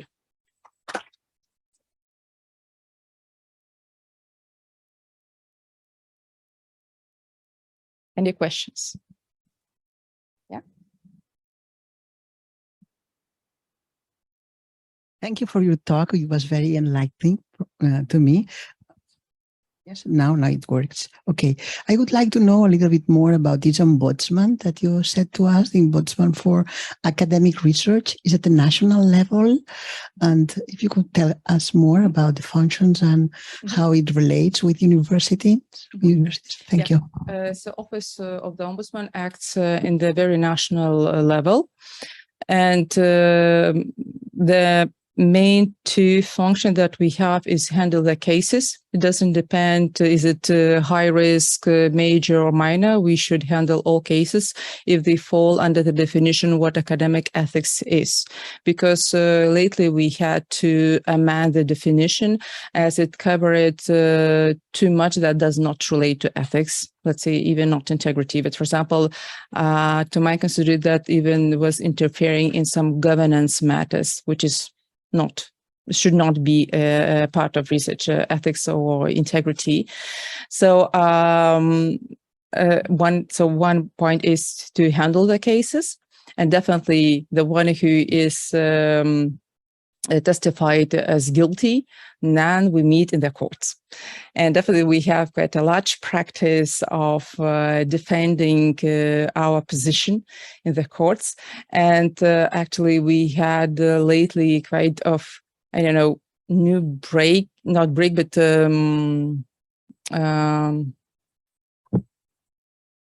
new change in the court practice. They had started recognizing good research practice, which is mean that, for example, if code of ethics is not of high quality, is not perfect in terms that you can recognize it, for example, from Belgian case, you have nothing so much described in terms of the conflict of interest, you come up with a good research practice. So we, for example, we had a case with mathematicians. I said, well, that's a number. There is no point that I could plagiarize, this is formula and so on. And we came up with this, but no, this is really a misconduct that you did. And court said, yeah, you should follow that. And in that case, when the court consider a good research practice, it doesn't matter, for example, if you belong to European Mathematician Society. No one cares. You act in the European, you act global as a researcher, you should be aware what is a good research practice, which is not. So definitely that helped us a lot in our law practice. Another part of our office is doing this preventive work. So what I described is, this is something that we dedicate, I would say 50-50 in terms of our resources. And that's probably it. That's what we say I divide. So when there was an idea to establish an ombudsperson, so definitely it's very independent. So which is mean independence, and I think this is a big plus for our office.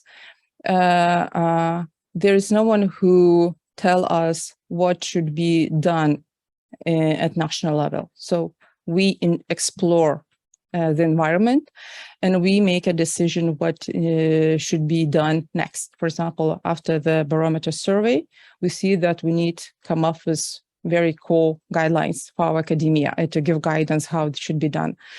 Another thing is, for example, about independence of the ombudsperson is that there is no formal evaluation of his work.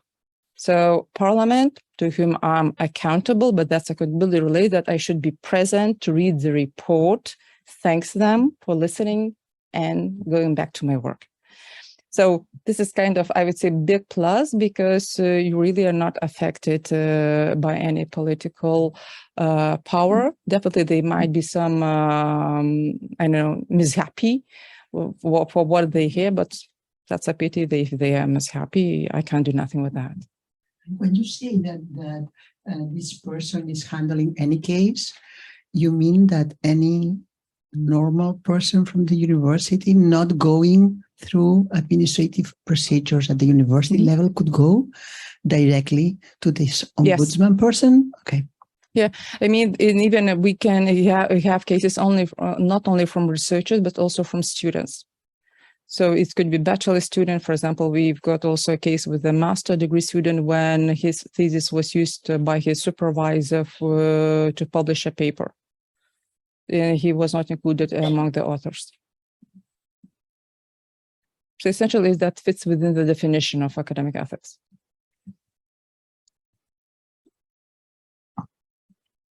Thank you for a very nice presentation. Antoni Plasencia from the Catalan Research Integrity Committee.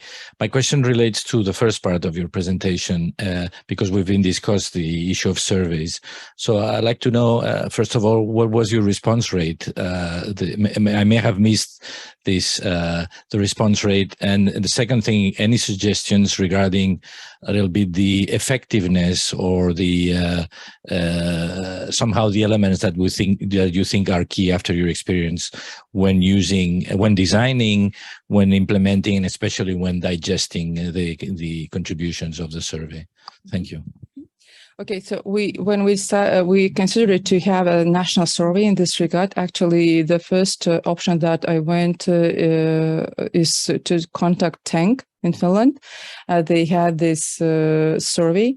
So as we ran through that survey, we wanted to include some additional elements. So we hired a team of professional scientists that go through the validation of that survey. And after it was approved, we invited the academia to fill in. So the response rate, I don't recall now the specific number, but it's over 300. So our academia is small. So for 2022, that's for sure was a representative study.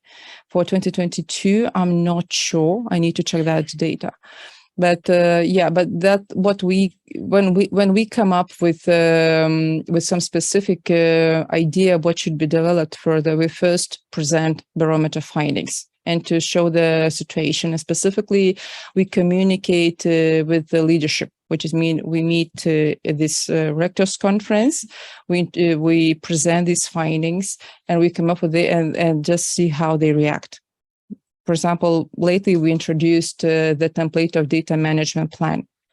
There is second, is it for ethical aspect or is it for open science? I said, this is for everything if you use it properly. So definitely we discuss these kind of angles and we see what should first come. So this is how we measure. Then, for example, when we introduce our recommendations, guidelines, specifically for guidelines for ethical, which is very new in Lithuania, because for biomedical science it's very clear, but that you need to get ethical approval, but not for other sciences. So when conducting our annual survey, what has been done, we ask higher education institutions at which stage of guidelines implementation they are, because we did not set any deadline by when they should have these guidelines implemented. But we see quite a huge progress. And now what we got the feedback, they realize what kind of research is done and that ethical sensitivity was really highly missing. Actually, my question was somewhat similar. I was going to also ask in regard to the survey on what the N was for both of the years and the response rate, and also some demographics on the sample that you had.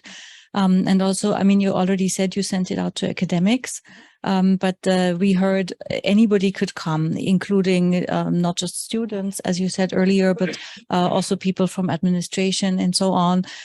So when you say you send it out to academics, does it just mean professors or also other members of academia? And then who ended up being in the sample? So So we didn't collect any personal data, I mean professors' emails or associate professors' emails, as it's a bit against GDPR.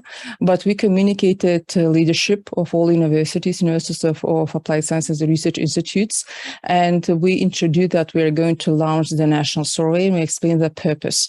And they explained that they have specific email groups, how to target specific the academia groups.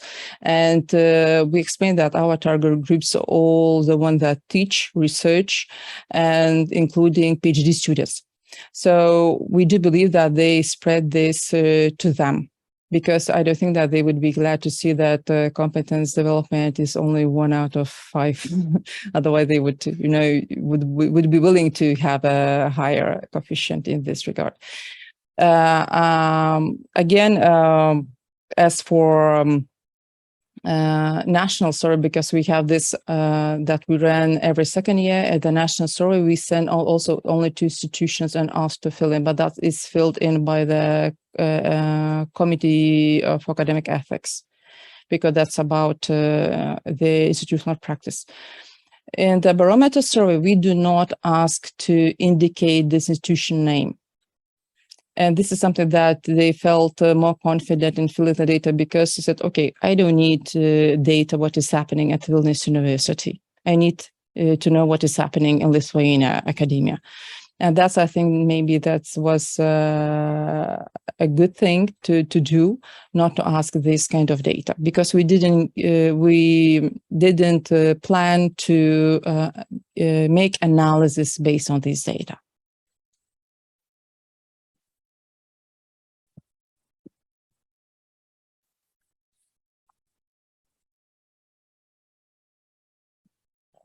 Typically, the response rate for these kinds of studies is around 20 to 25%. If you are above 25%, you've done a terrific job.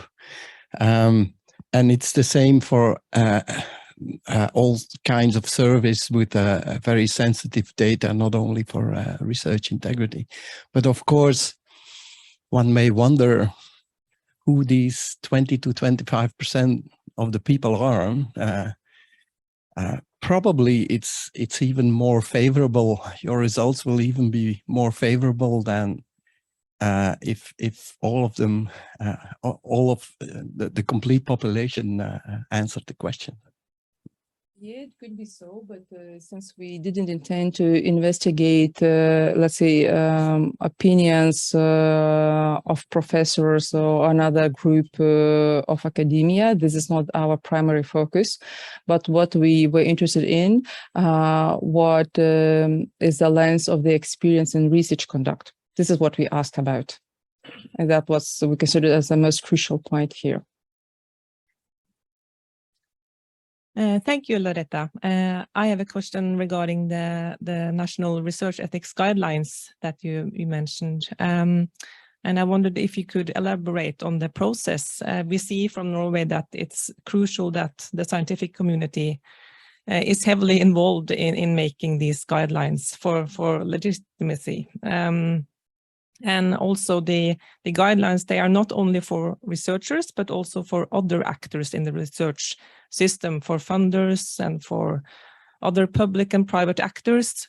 So have you any suggestions to us on how to involve these other actors in the process, and how do you do it? Thanks. Actually, guidelines for ethical review was the only one that I didn't involve academia in the development of them, and I will explain why. Because after experiencing a few working groups, and that the one that represent academia, they lack a lot of knowledge in research ethics and integrity, which is mean that it would never happen. But actually, we use that opportunity of pandemic, and everybody is busy with teaching, has no time to come and discuss. We simply explored what the practice is in this regard, and we adapted this practice. And that's what I mentioned, that we added a couple of templates to these guidelines. And we mentioned very clearly that it comes from our collaboration with the University of Oxford. And that was quite convincing argument that these guidelines are credible and that they should follow. now we do working groups, continue working groups with the involving academia, but I should admit that this is not high competent academician that could help.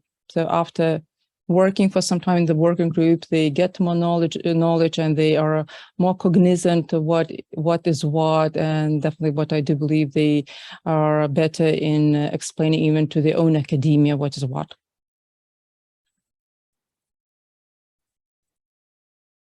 Okay, that's it. Okay, thank you.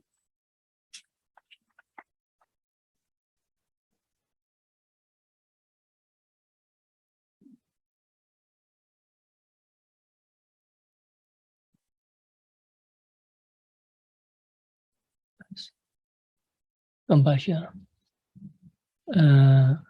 It's out here. Yeah, okay. Do you need just to enter convidado? Convidada.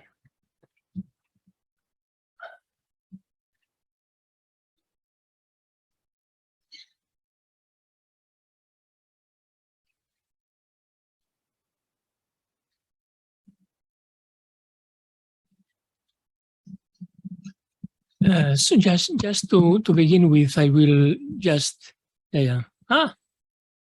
not correct. It's in Catalan, you say. So I should do it correctly.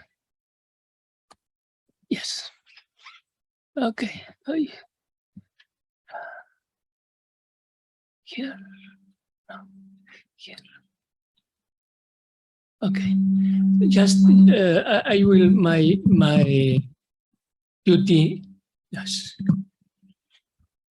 My duty this morning is to explain the situation essentially of one of the ethics committee that has been working most in Spain, that is the ethics committee of CSIC. I was the first chairman of this committee in 2008, I think, from 2008 and 2012. But these slides have been prepared by the secretary of this ethics committee, which is Maria Luisa Salas.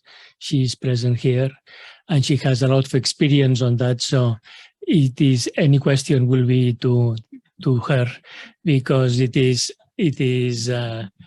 But I mean, just to begin also to understand the situation here in Spain. You know that we have in Spain a system of central government and different autonomous governments that have a lot of power. In particular, for instance, universities are funded by the autonomous power, a bit like in Germany, that is also the land. But here is the autonomous governments that fund universities. Research is funded both by the central government and the Catalan government in this case. So CSIC, the one that I am going to talk to you, it's central government. That's the reason why here there is this the logo of the Spanish government. Regarding research integrity, it may be. I think someone asked me during the coffee break what was doing the Spanish government. In fact, essentially, is doing nothing. So, I mean, the legal situation is that that's the reason why the CIC started at this time. CIC had a new structure in 2006. It became a public agency.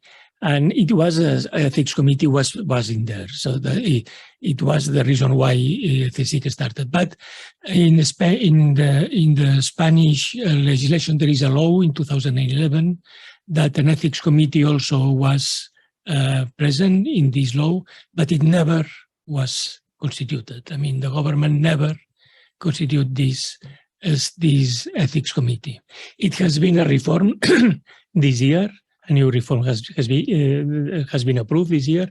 There is an ethics committee also with reform. Maybe the functions maybe a bit more clear at this moment, but still we are waiting that it enters in function. During this time, I told you that the Catalan government has also some competences in in research, the Catalan government decided to fund our institution, it's CIR-CAT, the Council of Research Integrity. That has been working essentially in duties of also sensitizing, raising awareness.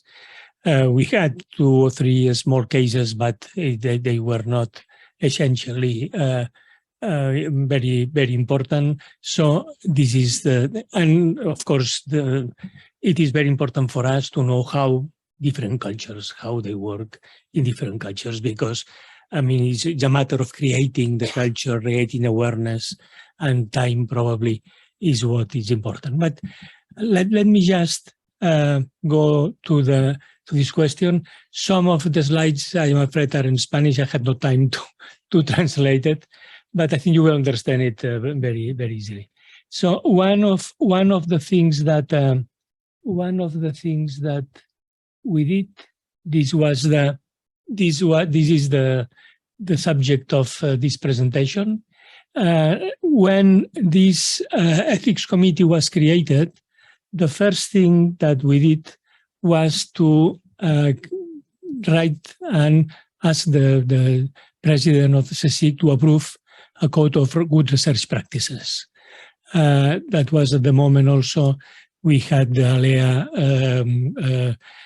code that was being also started, so we made we profit a lot of the work of ALEA and of other research codes. In particular, also the one that is in this house, in the PRBB, that also it was previous. So what is in this code? It is, well, what do you find in many of these codes? The principles of research, research, the scientist as a professional of science, publications, the institutional environment, and also something that we like to put it also in the code, that we think that there is specific, as you know, in many countries, there is specific legislation about research on humans, on animals, on environment. So we think that it's a separate type of legislation, but to comply with this legislation, we consider that it's essential also for the good research practices. So that's the reason why we put that in our code. This code has been revised recently, but it has essentially the same ideas. But I mean, it has been revised. I think also revising the codes is something which is also important. Experience is interesting. To reflect on the experience that we have. Also, maybe the environment is changing a bit, so it's important to know. So it has been a revision. So I mean, also in this code there are a list of deviations of the research of the exercise of research, which I think are very important for people to be aware. The CSIC Ethics Committee did a couple of statements. One statement is one on multidisciplinary publications. And the reason why of this statement is that one of the worst cases that we had in our committee that led to a retraction of a science paper that was a very complex case. One of the reasons was that it was a very complex paper. It was a paper that started with someone working in chemistry, but the use was in microbiology. So the type of, the relations between scientists was very complex. Some people do not claim that they did not understand part of the paper because it was work of other people. So, and we had some people complaining that as we retracted the paper, we stated that all the people signing the paper were responsible at some level, no? Which I think something that it's very clear from any point of view. But so this statement was to try to help people to clarify how to behave in the case that you are in such a situation that you are collaborating with other people that are in very different disciplines. In fact, in the CIR-CAT, we have also published another statement in this direction, because I think it's something very, very, it is very often, and to make an orientation to people, we think that it's important. So this is one of the statements. Another statement, another big one that the CSIC committee approved, it's also a guideline on conflicts of interest, essentially economic conflicts of interest. But I mean, also, I think that, as you know, the function of these research offices is to make guidelines, to orient people, and to prevent some of these cases. The CIR-CAT also, the committee here in Barcelona, did during the pandemic made a statement on the behavior of scientists during the pandemic. I'm sure that on all your countries they were conflicting results. People expressed their views in the newspapers. Some scientists, some doctors, someone that had no special qualification, that created quite a confusion into the public. So our statement tries to also to make some orientation for scientists and doctors, of course, about how to express when there is uncertainty, as it was the case in the pandemic. So I think that it's also a part of our function. So, but just to tell you what kind of, I mean, the CSIC committee has done in the last 10 years. So 156 conflicts. So you have to understand that CSIC is like CNRS in France. It's an institution or some academy of science or the Max Planck Institute or something like that, no? That it's a number of institutes. There is 112, as far as I know, institutes of many different disciplines, from humanities to physics to biology. So, and it has 10,000 people, as far as I remember, about 10,000, 13,000 people working in the CSIC, different levels. So to make you, some kind of idea of the numbers. So what kind of conflicts this committee? The committee also, what it does, as many of your offices, does not act proactively. It receives the conflicts from essentially scientists from CSIC, from outside people who complain about the behavior of CSIC scientists. So fabrication and falsification, it has been 14, plagiarism 13, conflicts of interest. You see, conflicts, of course, a big number is authorship, which I suppose it's the rule for many of cases. In fact, this ethics committee also has the same rule as ombudsperson offices. So, but here in this case, it has this specific role. The use of scientific data, questions of leadership, conflicts of work, but I mean, of course, when something that it has to do with labor laws, the ethics committee just transfers these questions to other services, which is not the question of another questions. For instance, what is the type of fabrication? Falsification, a question, for instance, which has been also a couple of times, curriculum. And someone, of course, you know that the curriculum is used a lot in our business, in science, for promotion, for getting grants. And if you put something that it's, make it much nicer, more sexy your curriculum, then you have you may be promoted in regard to other. changes of identity, people who say that this is changing the identity, of falsification of signatures, things like that, that these things may happen. And plagiarism, there are a lot of questions, especially people who copy text, experimental data, figures.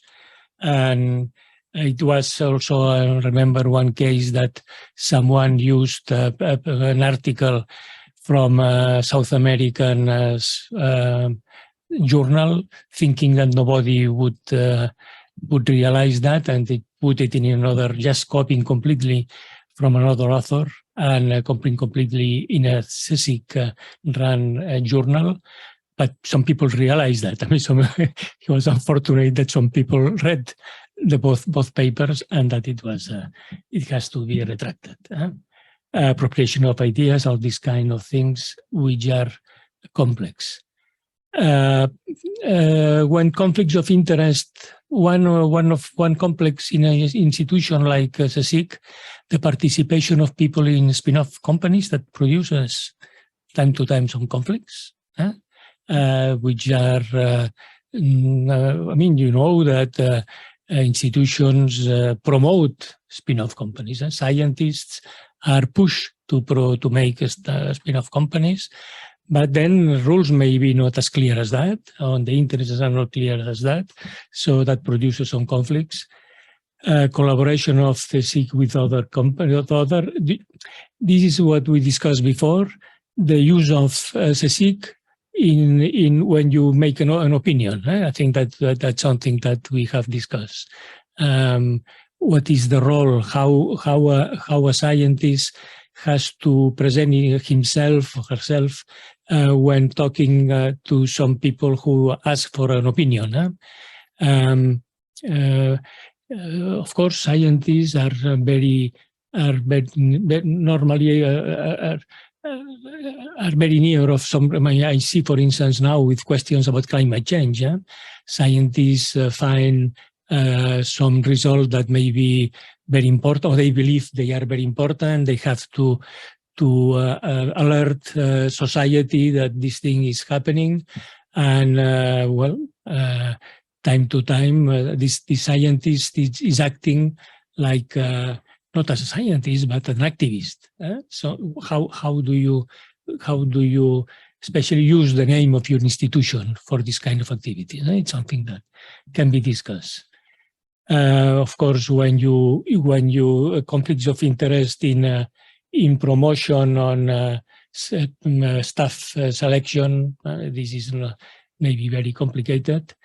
Authorship, it's the rule of any office, of any ombudsman, that it's always overwhelmed, but I should be there. I am not the first author. I should be the first one. This is terrible. Or the opposite, as some people say. You see in this list of authors, there is this person who has done nothing to this paper. No? So this is something absolutely clear. And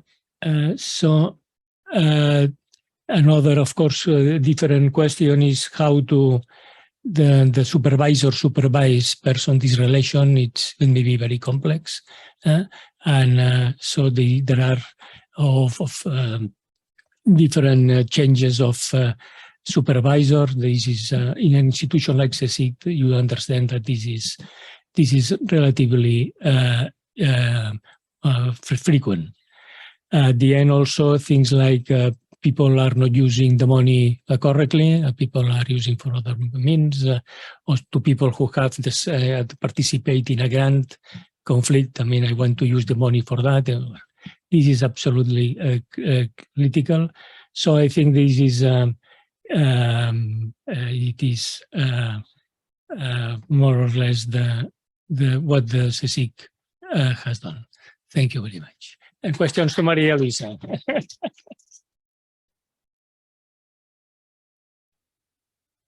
Yes, yes, Maria Luisa. Yes.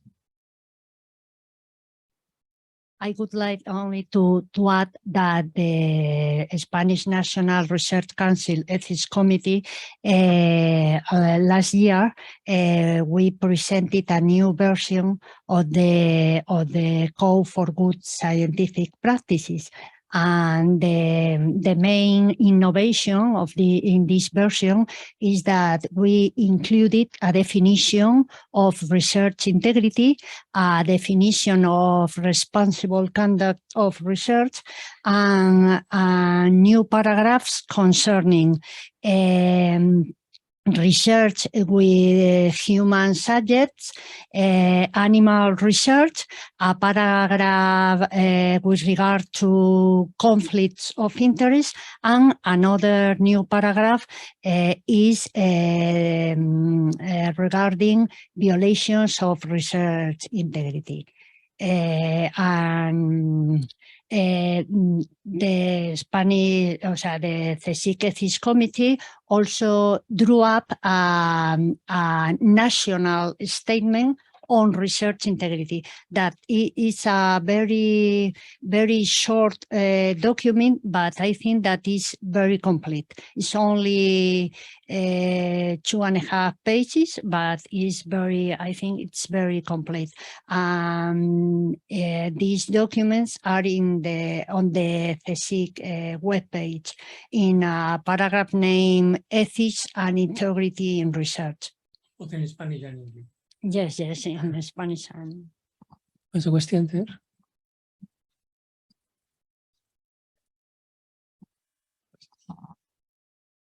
Thank you. I was just wondering, as authorship is the most common issue, how do you practically handle authorship conflicts? That would be my first question. And the second one that was not mentioned before is supervision and the supervisor role. And how do you deal with this? And in practical terms, do you apply sanctions and which ones and so on? So thank you. Let me say that those are the typical ombudsperson function.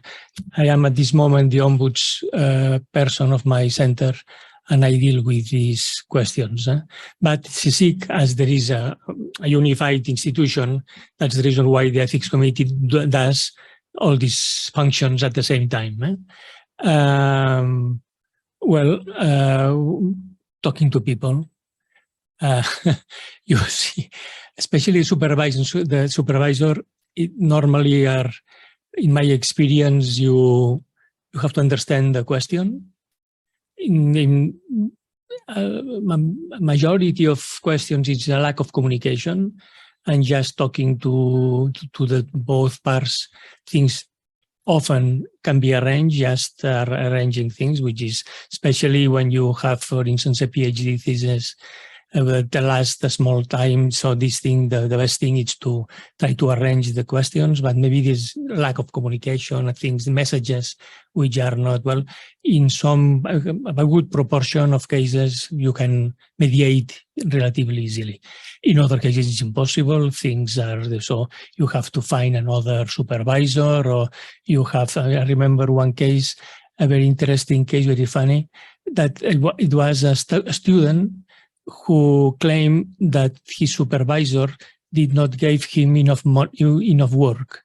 And so during his time, he did another. He was supervised by another scientist. So then the supervisor was surprised. So he's working with this other person. Well, you are not giving him enough work, you see. So, I mean, these things, you try to arrange these questions and to make some kind of mediation, trying to be as fair as possible. Normally, in some cases, you just have to accept that the divorce is the best way to divorce exist. So it is. But I think this is the matter of ombudspersons. And the CSIC acts also as an ombudsman of the institution.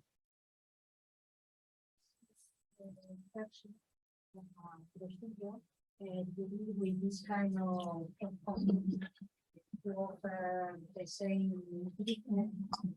offer the same treatment to all people, no? The main phase is to talk to people. In this ethics committee, we have normally a person that acts more or less as an ombudsman. No? that is specialized in talking, I mean, a senior person who is able to talk to them. But it's an important function. It's an important function in the institute.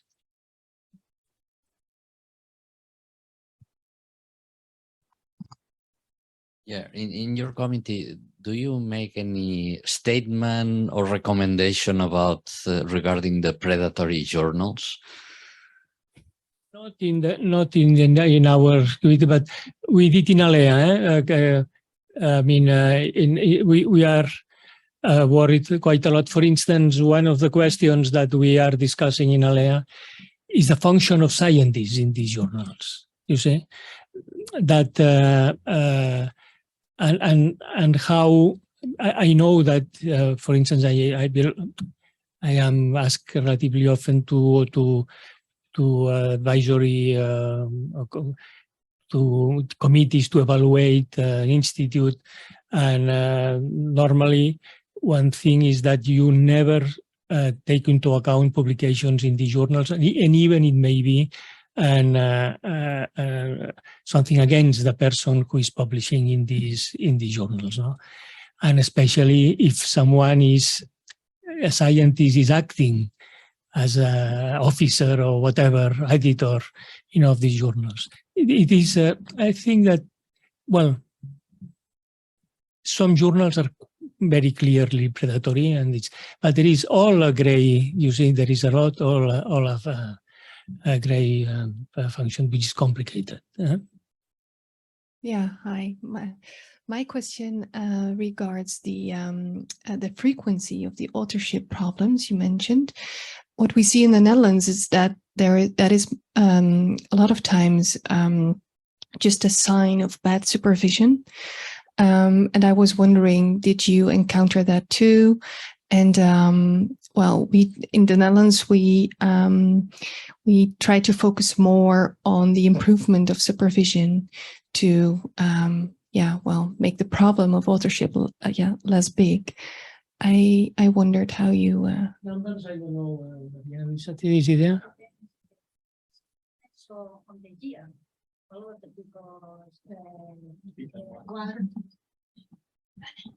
it depends on the year. I remember that one year we dealt with 15 authorship conflicts, and the following year 2. So it depends on the year. In the CIR-CAT, in our committee, we are working. We are going to publish relatively soon a statement also to try to orient.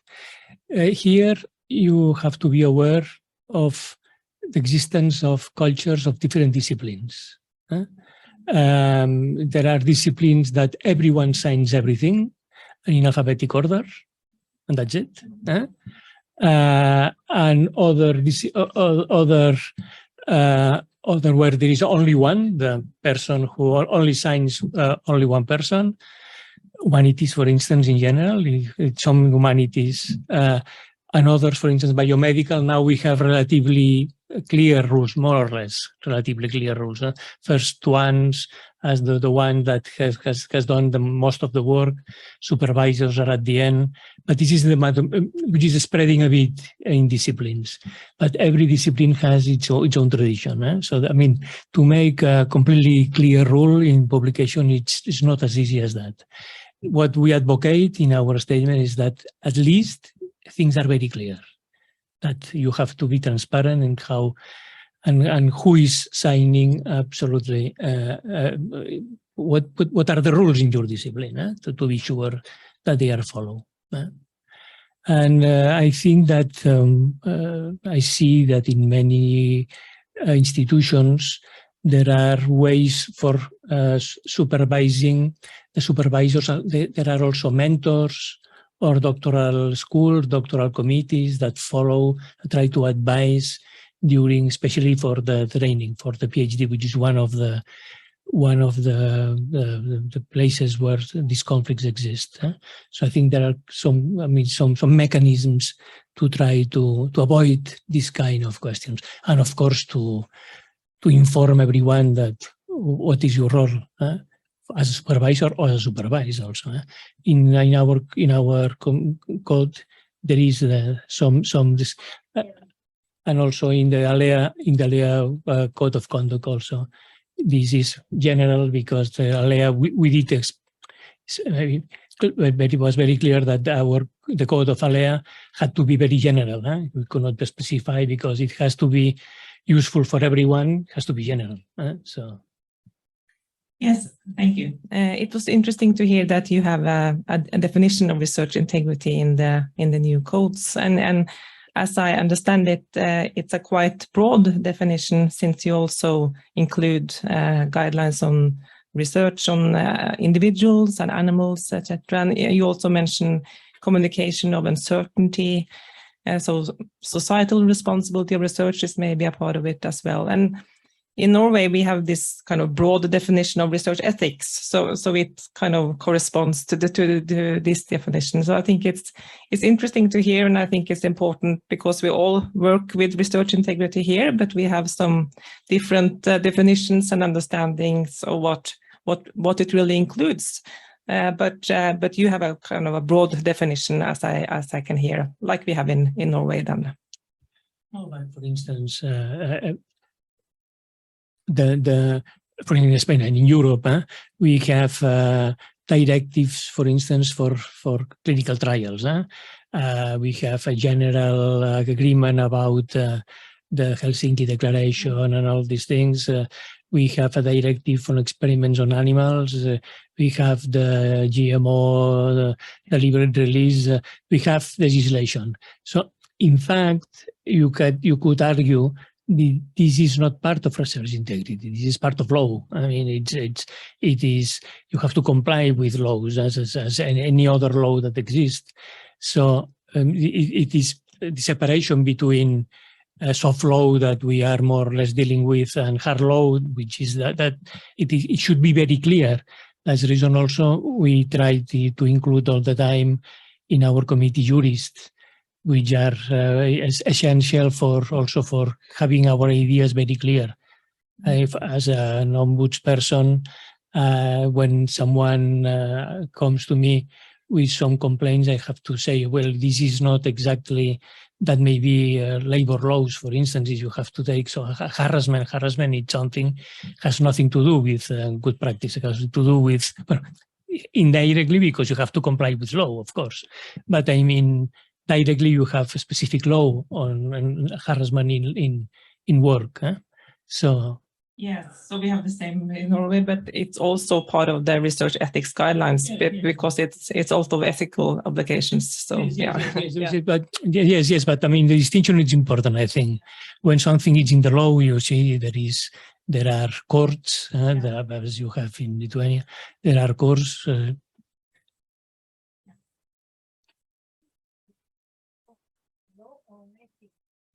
Yeah, we have a law on research integrity, but it's more about the organization of the work of research ethics. Ragnhild will say something more about that later, but and we also have a law covering research in medical and health research.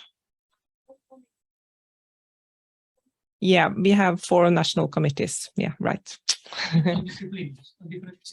Yeah, there are 3 national committees covering all the disciplines, and then there's 1 commission covering scientific misconduct for all disciplines. So all the other committees are more advisory bodies promoting good research practice. Well, it's like Danish system, more or less, similar to the Danish system. No, it's not similar. No, I think it's quite unique in many ways, but but maybe I'm wrong.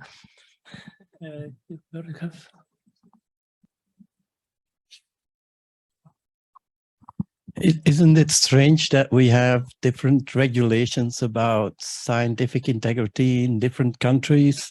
I mean, postdocs move from one country to the other one. Do they have to verify what is allowed and what is not allowed in the specific country where they work?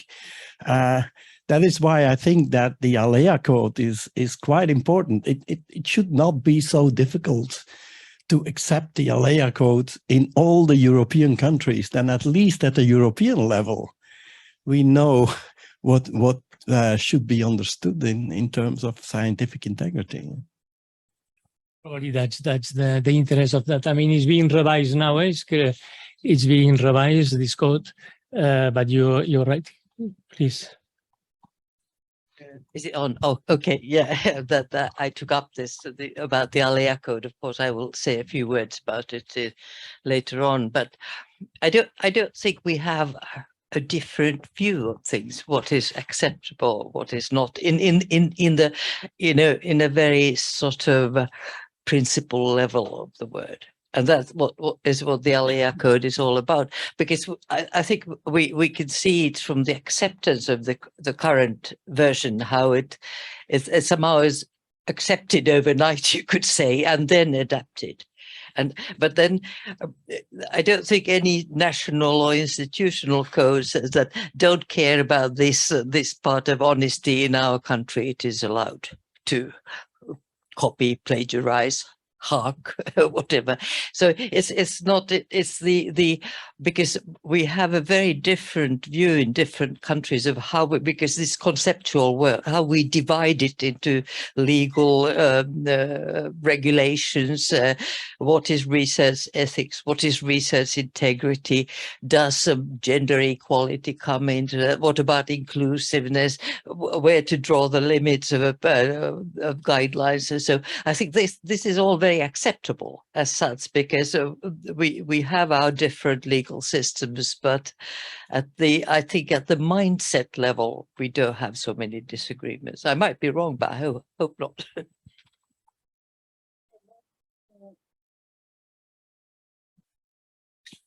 In the new version of our code, the most difficult task was to define research integrity, but we insisted on it, and in the end, I think we've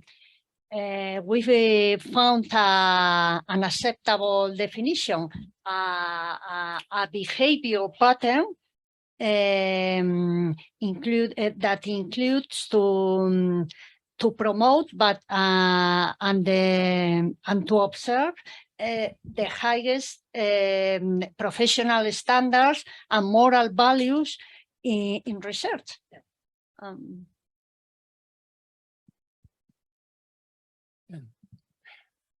But I agree that the value of the ALEA code is this, that it's wide, and I mean, in fact, it was the consequence of a very broad consultation. Huh? So it was that's the reason why it may be accepted. It has been accepted by the European Union. It was, we thought that we will have a visit of our Minister of Research, but it has changed last week. And the new one was hesitating to come or not. He finally, because he don't know, finally he's not coming. So we have 15 minutes more outside. There will be lunch in 10 minutes. So just come back. Thank you very much.